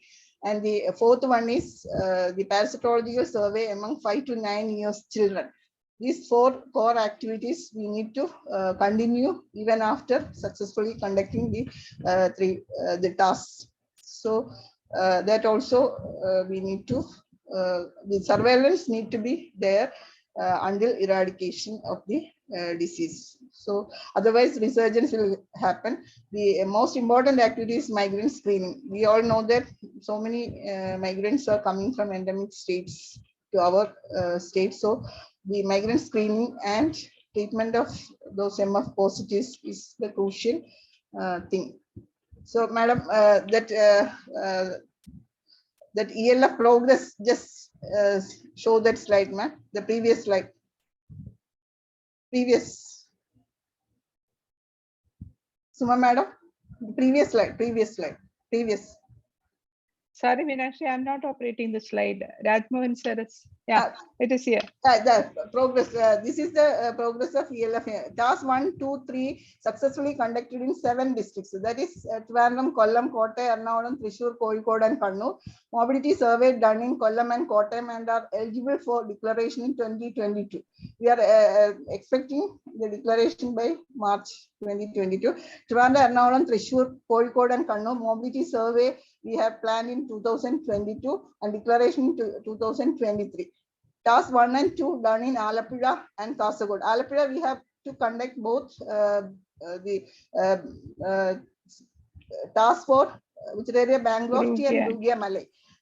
Bangrofti we are using FTS kits, that is filarial antigen detection, and Brugge Malay we are using Brugge rapid kits, which is an antibody test.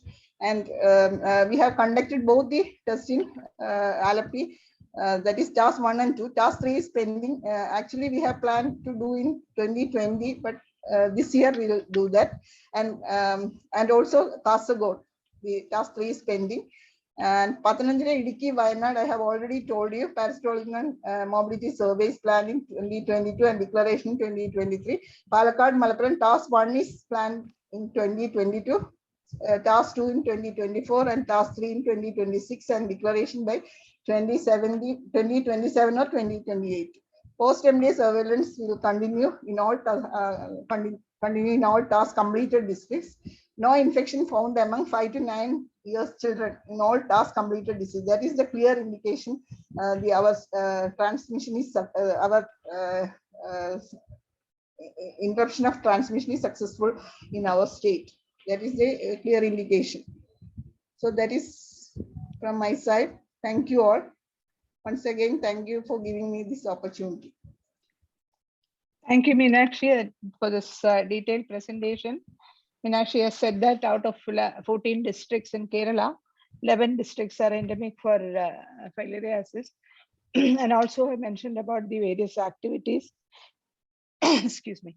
So there are, because of small areas of persistent positivity in 2 districts, the program is just going on like that, and all the other districts, the task has been completed. So I think we'll be able to do that with within 6 years. Okay, we have to wait for that. And I would like to thank and congratulate the Meenakshi, because she is within the COVID.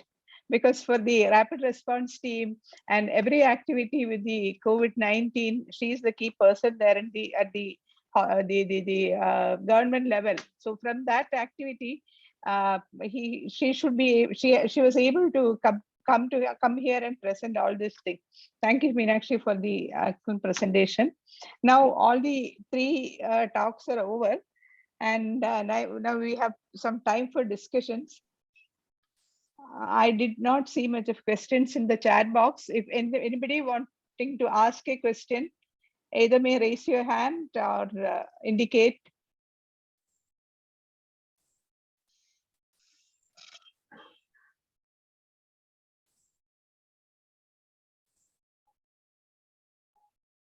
Dr. Janathan has raised hand.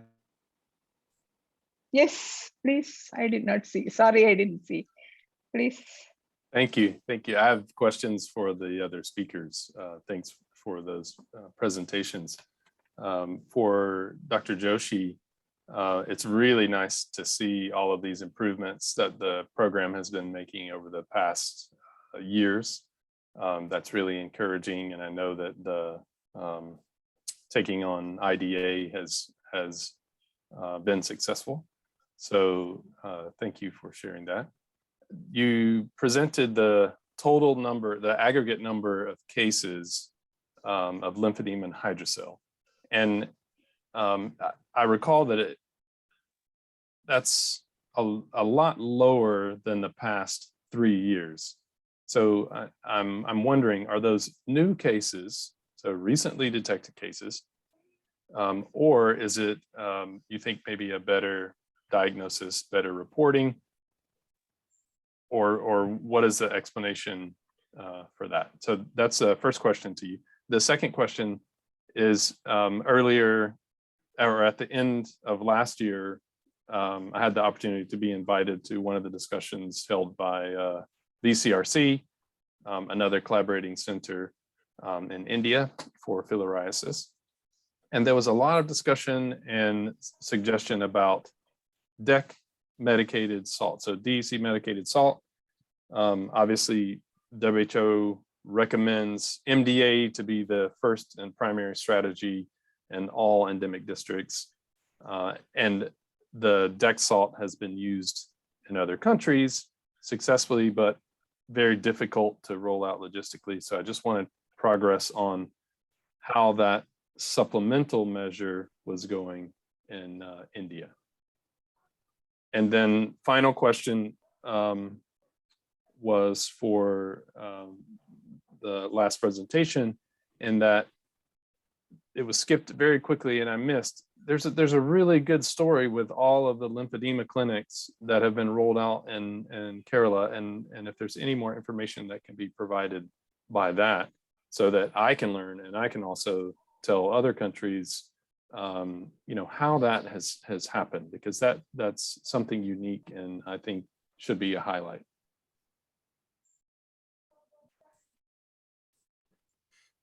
Chhavi, please. Yeah. So regards to the first question, Dr. Jonathan, I think you are referring to the 0.9 million cases that the program has been sharing for many years, and that those cases and both hydrocele and lymphedema, that line listing was done a few years back, probably even 5 to 10 years back. So there was no process of updating the line lists annually in the program. And since it's a chronic condition, people are it's a dynamic pool, like people will be coming into the pool and people will be moving out of the pool as well.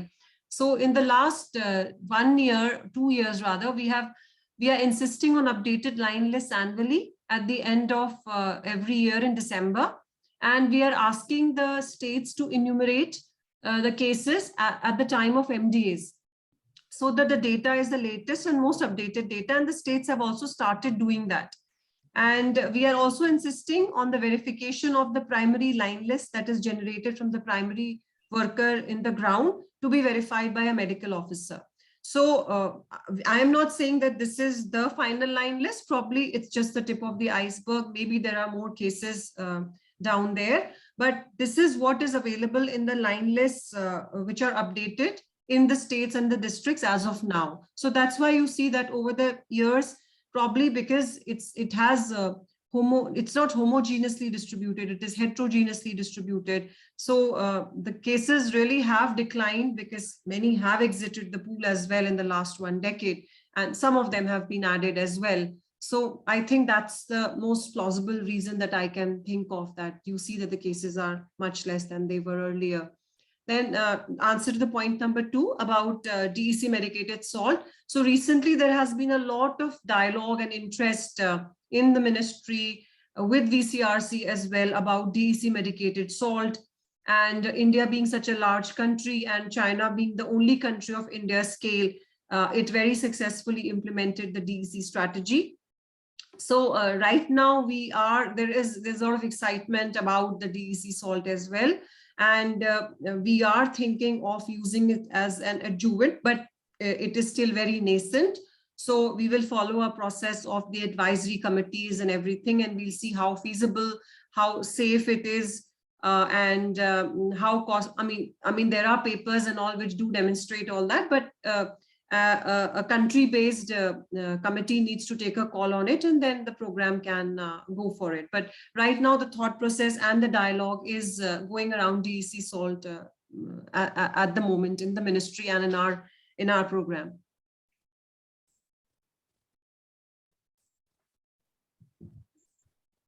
Meenakshy, Yeah. there was a question to you.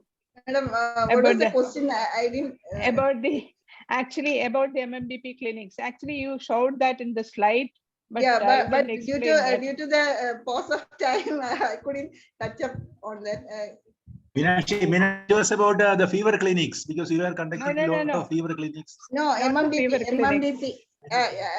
Sir, actually, we have line listed around 15,000 of lymphedema cases and around 3,500 hydrocele cases, and out of that 3,000 surgeries we have conducted, and the backlog we are now clearing these backlog. As I said, for the last 2 years we were not able to do any of the activities because all the health workers all were involved in COVID management and all. So the elimination activities were in a standstill position. But right now we have revamped again. The Omicron came, and still we are. But we hope that soon the situation will be overcoming.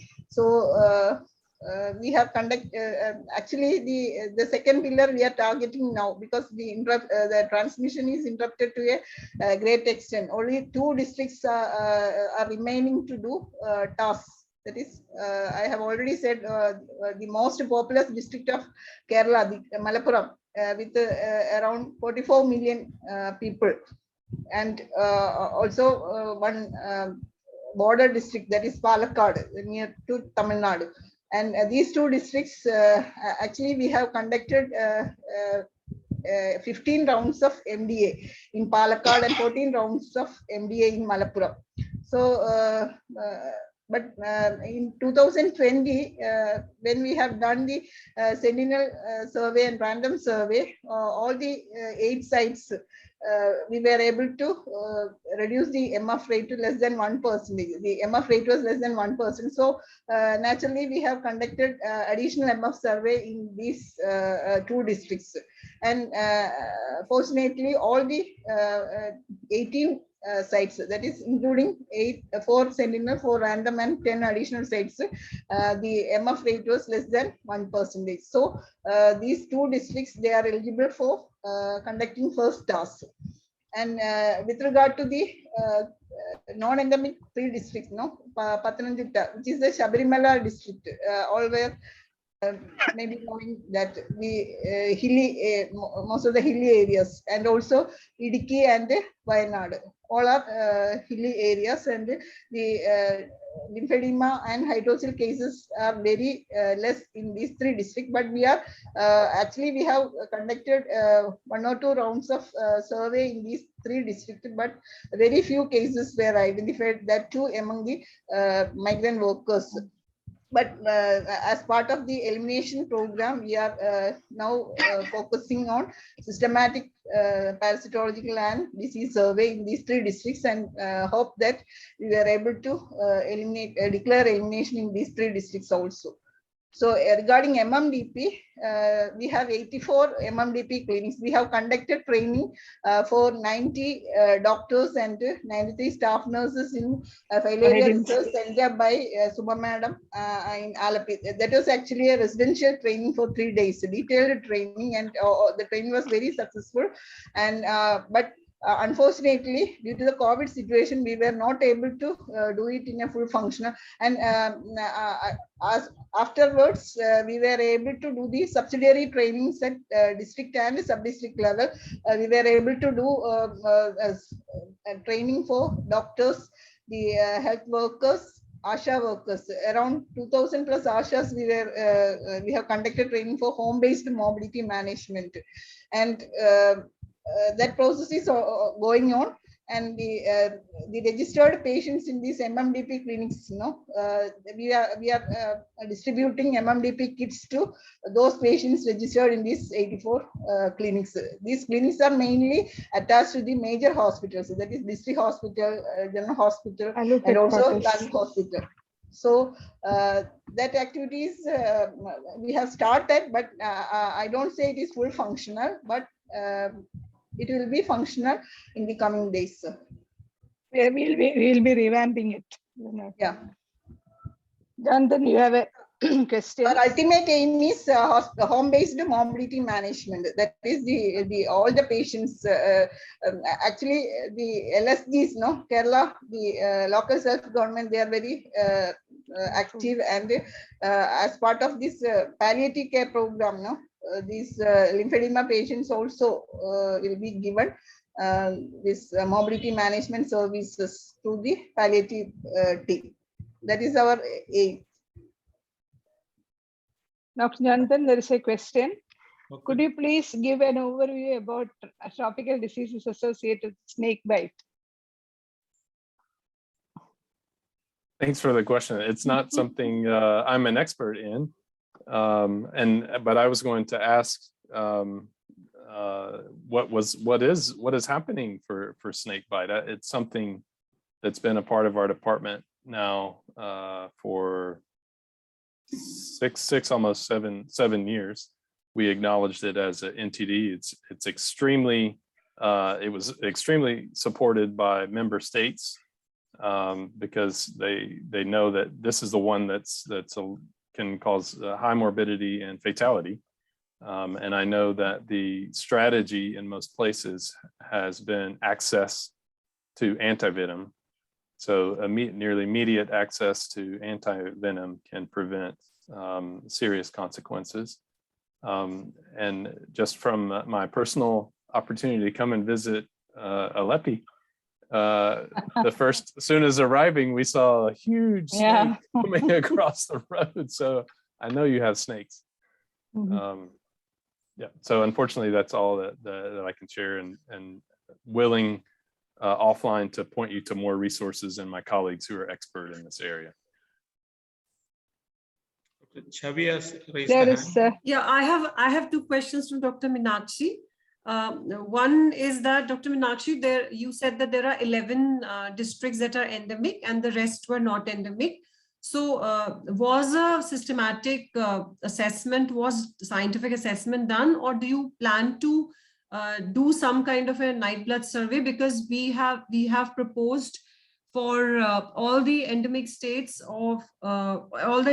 and non-endemic districts that they need to undergo a one-time survey to ensure that there is no transmission. So do you have any plans for this, or have you already done this? Could you just throw light on this? And the second question is that you were talking about updating your MMDP line lists and data.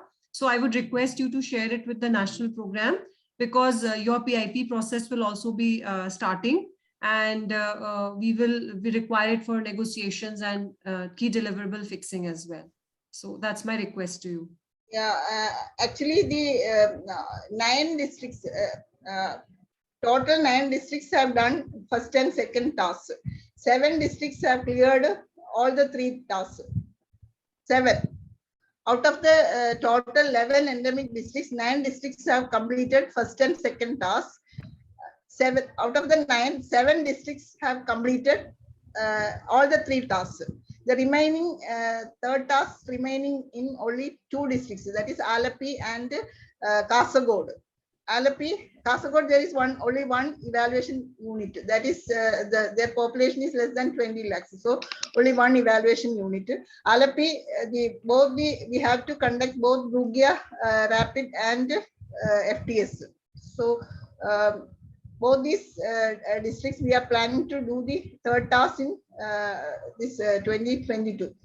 And you don't have non-endemic or uncertain districts? Do you have any non-endemic only 3 districts. That is 3 hilly districts. One is Pathanamthitta, one is Idukki, and the other one is Wayanad. And in these 3 districts, actually the district people, they have conducted some survey, parasitological and this disease survey. And they have got some very few lymphedema cases and very few the hydrocele cases and all. I think among the migrant workers, not the native people. But actually, we were not aware of what to do in these 3 endemic districts. I was asking repeatedly to Nubaroy madam also, but we were not got a definite answer. But right now, you have said we have to do the parasitological and disease survey in a systematic way, and if it is the MF rate is less than 1% in those sentinel and random sites, then we will be able to declare it as elimination without doing tasks. Am I right? And you will go block to the level of the block. Yeah, blockwise. Block and 2 sites. Yeah. We will share. You get back to us and we will share the methodology with you. Okay. So all the task completed districts, we are doing annual this post MDA surveillance activities. As part of that, I have already told you, the 5 to 9 years children, we were taking samples, night blood smear samples, 50 in numbers from all these 4 sentinel and random sites. That is 8 sites, 400 samples from each district, and all these samples were negative, MF negative. Okay. So also we are conducting this entomological survey, the 10 man-hour density, and also the vector mapping and all we are conducting, and migrant screening also. We have exclusive migrant screening teams in all these districts. Previously, some 7 or 8 districts were having this migrant screening team, but in the last PAP, we have put 14 migrant screening teams one each for all the districts. So that activity is also, but all these people, they were used for, most of these people were used for this COVID. So that is the another question. Many of the migrants are carrying high loads of microfilaria in their blood. In this circumstances, any needs to reinitiate vector control, especially in urban areas? From Ms. Shashi. Who's going to answer? Anybody can answer. So my question to that is, so what states and districts do you know a description of where they're coming from? And if you're finding high MF, that means that they've missed mass drug administration somewhere. These people are not being reached, a very important population. So what are the interventions to provide,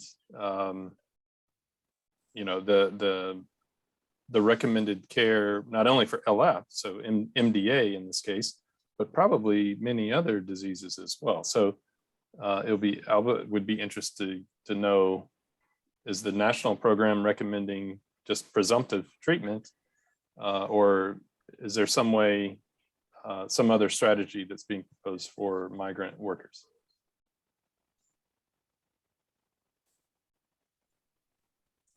I think that if there is, positivity is detected in the migrants, one is that the treatment has to be given to them because they are positive. And then because with so much of migration from some of the states which are still very high endemic, like Bihar, UP, Jharkhand, from where a large number of workers go to all parts of the country, I think we need to establish mechanism wherein such positivities can be informed to the parent state or the state from they are migrating. You can probably use the channel of NCVBDC or NVBDCP, and we can help communicate those cases.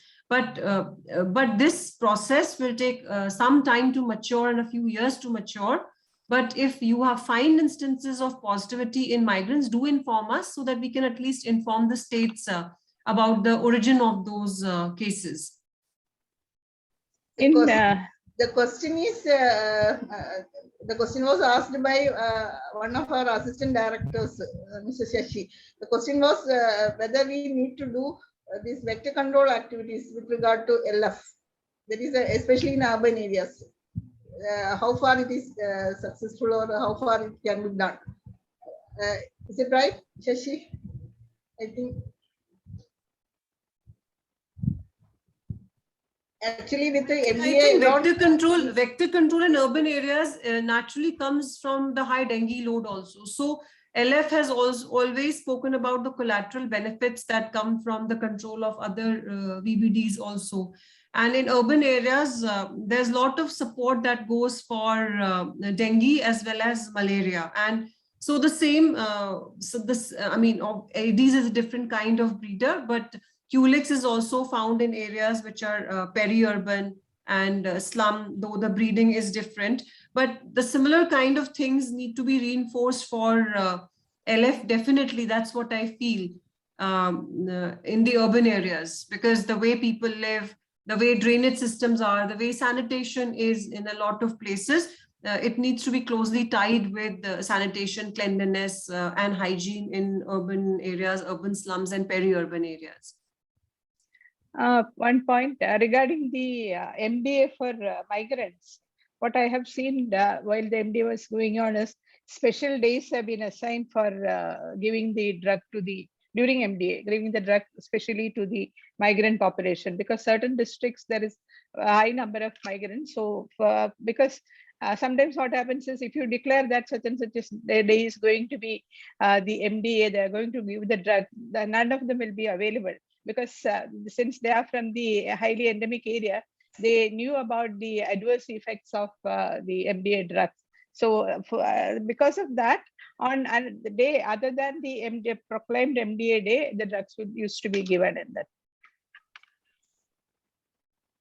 Actually, we have Next conducted is- one round of migrant MBA, I think during 2018 or 19, and we have again planned to do migrant MBA in 2020, but we couldn't do that, and that 5 lakhs DEC is now underutilized due to the quality. Next question from Dr. Seru Philip. Compassionomics, very much interesting. Can you explain how compassionomics can be adapted to our curriculum, into our curriculum? Chandan, please. Thanks for the question. I think one of the first things we realized the importance of compassion in morbidity management and disability management and disability inclusion. And we are developing at this moment with the help and leadership of Professor Suma, a training that is going to go on openwho.org, and that's for lymphedema management and all about LF-MMDP, but we're including a module on compassion. So Yeah. there will be something there that you could model or adapt to include in a curriculum for whatever group of students that you have. In addition, I'm happy to link, send some resources to Professor Suma or link you to one of our colleagues, Dr. David Addis, who directs the focus area of compassion and ethics. Yeah. Thank you, Jonathan. Next is Malappuram and Palakkad districts, as per guidelines, are now qualified for TAS.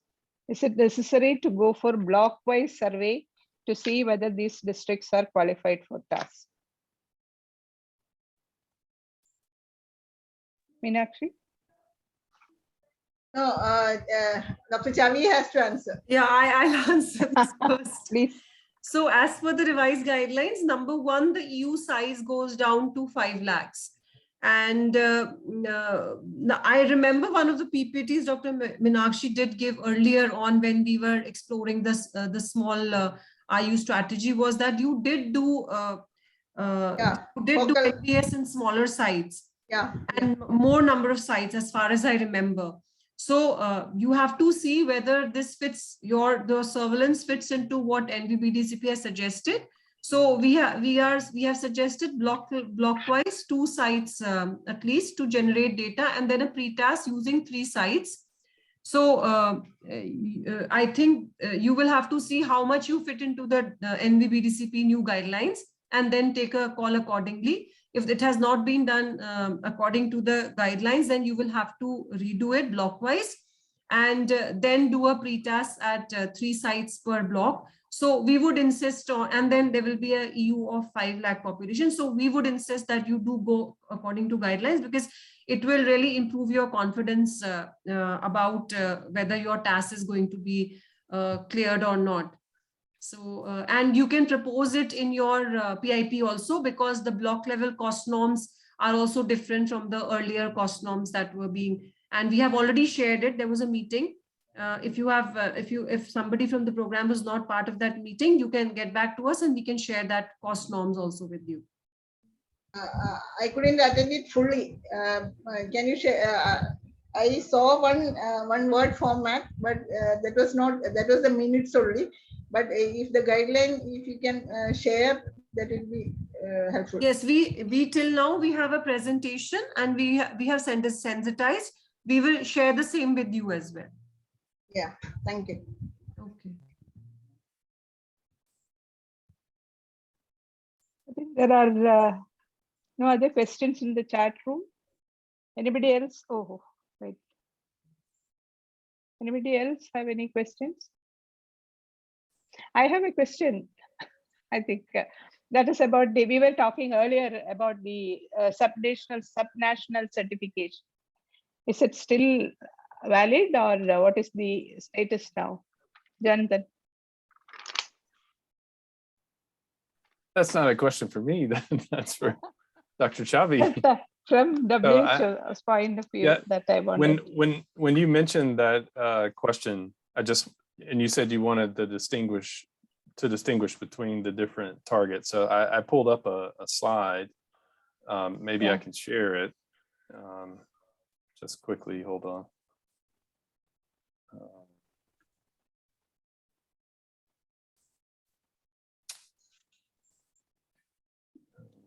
Cannot share?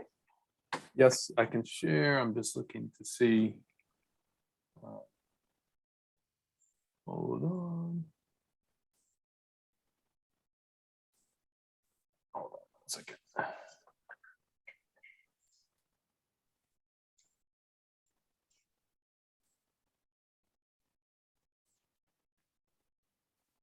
Okay. Yeah, so this slide just shows normally how we would classify control elimination as a public health problem and elimination of transmission, that's EOT, and eradication.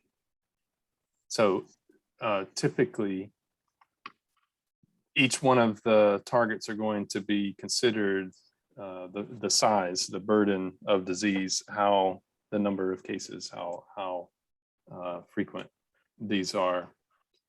And eradication, when we talk about eradication, this is zero permanent, there's no pathogen on the earth for eradication. So there's only a few NTDs that can even fall into this criteria, the potential of falling into eradication. Elimination of transmission means zero incidents, no new cases, no new infections, and there has to be continued action to prevent the reintroduction of transmission. Elimination as a public health problem considers targets, acceptable targets of infection below which transmission is felt no longer sustainable, and measures in place to address and help alleviate suffering of people with the disease. So it considers both the infection and the disease. And this is why LF fell into this one. But just as elimination of transmission, there's also continued actions required to sustain, and this is surveillance. And then where for all other diseases, for instance, soil transmitted helminths, the target is control, really, until we have interventions of improved sanitation and hygiene. It's not in a situation where elimination of transmission is considerable. Now, the level of effort, however, is the reverse. The most effort is going to be taken up by eradication, followed by elimination of transmission. Elimination is a public health problem, and control. So the point being, whether it's and then the amount of evidence required to present that a country has actually achieved this. WHO will only acknowledge national targets have been met. So in the roadmap, we would consider India as a whole achieving. Now, and I realize that India is so big, and the states and even districts are bigger than many countries.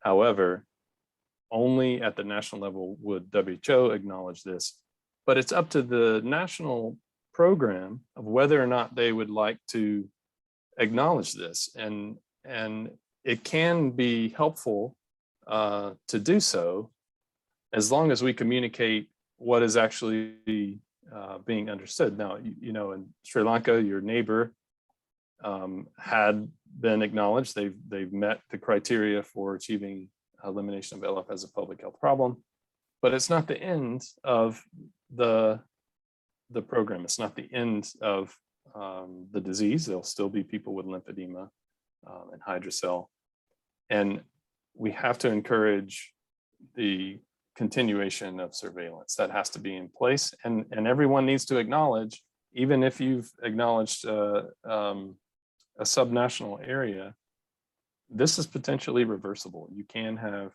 reintroduction of transmission, and unless eradication is really the only for sure criteria where there's no reintroduction of transmission, all the others there is potential to reestablish transmission, and that's why the surveillance becomes so important. So that was it.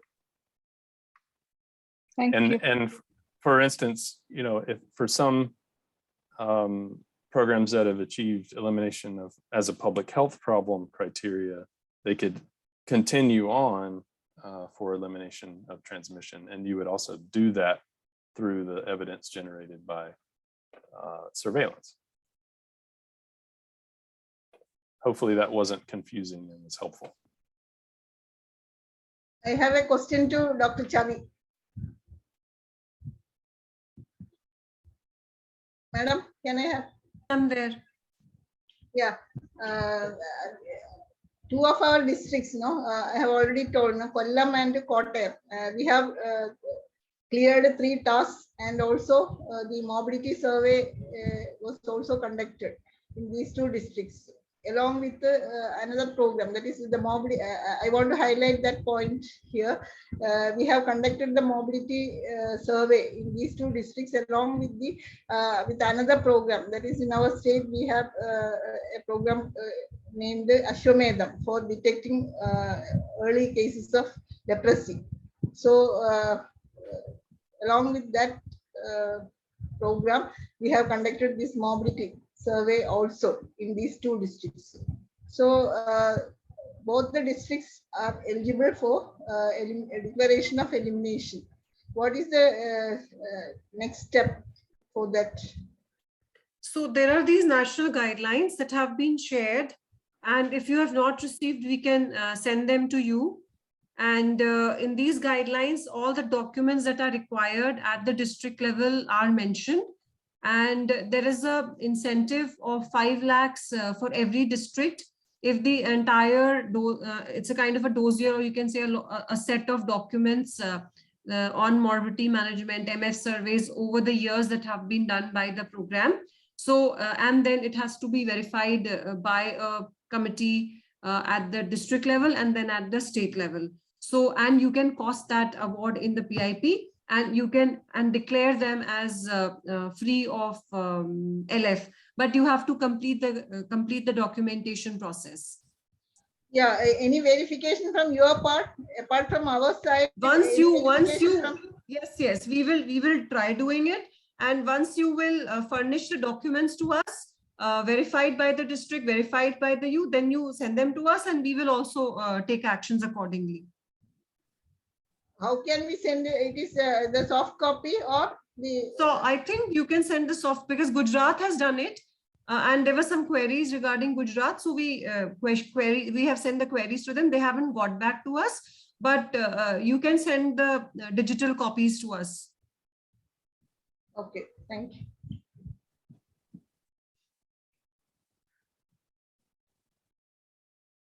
Any other questions? I don't think anything. Now over to our Vice Chancellor. Anything, any comments, please? Final. Because I don't see any questions. Nobody has raised hand. So. Thank you so much. We have been together for 2.5 hours. It's an excellent discussion. Thank you, Janardhan King. Thank you, Chhavi, Pant, Joshi. Thank you, Meenakshy. And of course, Dr. Suma for moderating the whole session. In fact, now we cannot neglect these diseases, because there are no more neglected tropical diseases. We have to focus on these diseases, and definitely we will include in the university's curriculum many of the things which you have said, and we will update our students on these things. And maybe the Meenakshy will be able to collect 50 lakhs from Government of India by eliminating the disease soon, and Chhavi will be able to declare India free of these diseases. I would be happy to do that. So for that, we have to wait till 2028. Yeah. But district level, we will be able to get. We will make it faster, and university will support you. Let us do something But there wonderful. Sir, there is time limit, sir. 2 years for each task, no? So, Okay.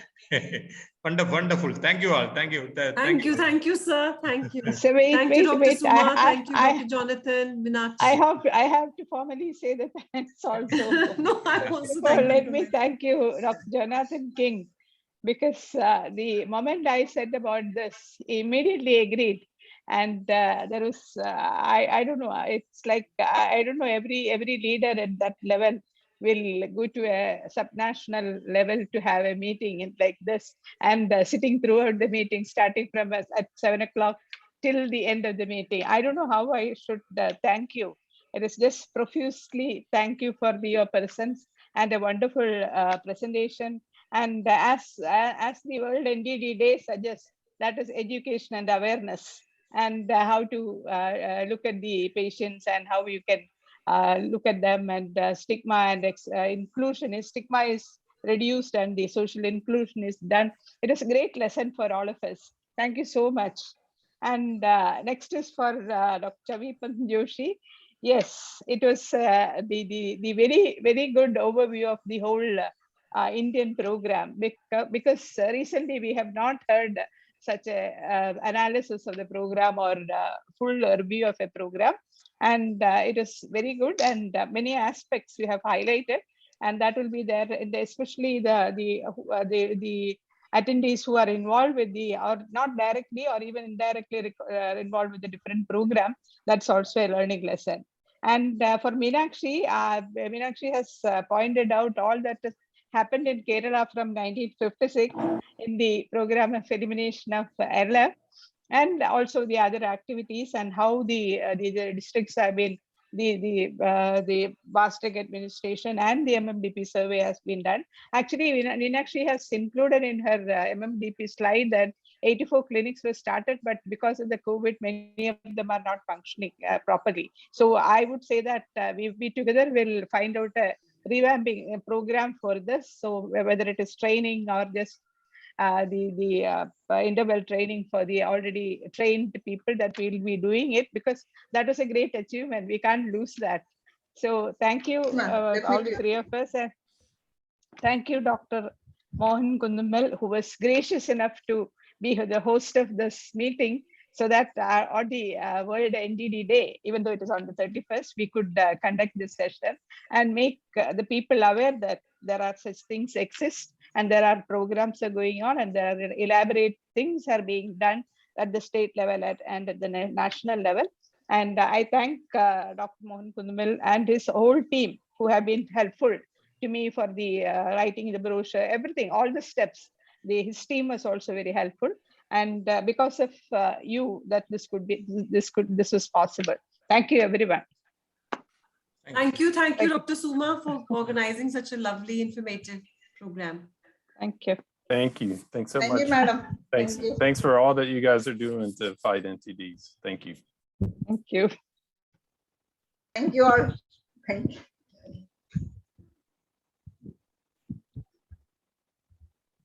Okay, Raj Mohan sir, we can wind up.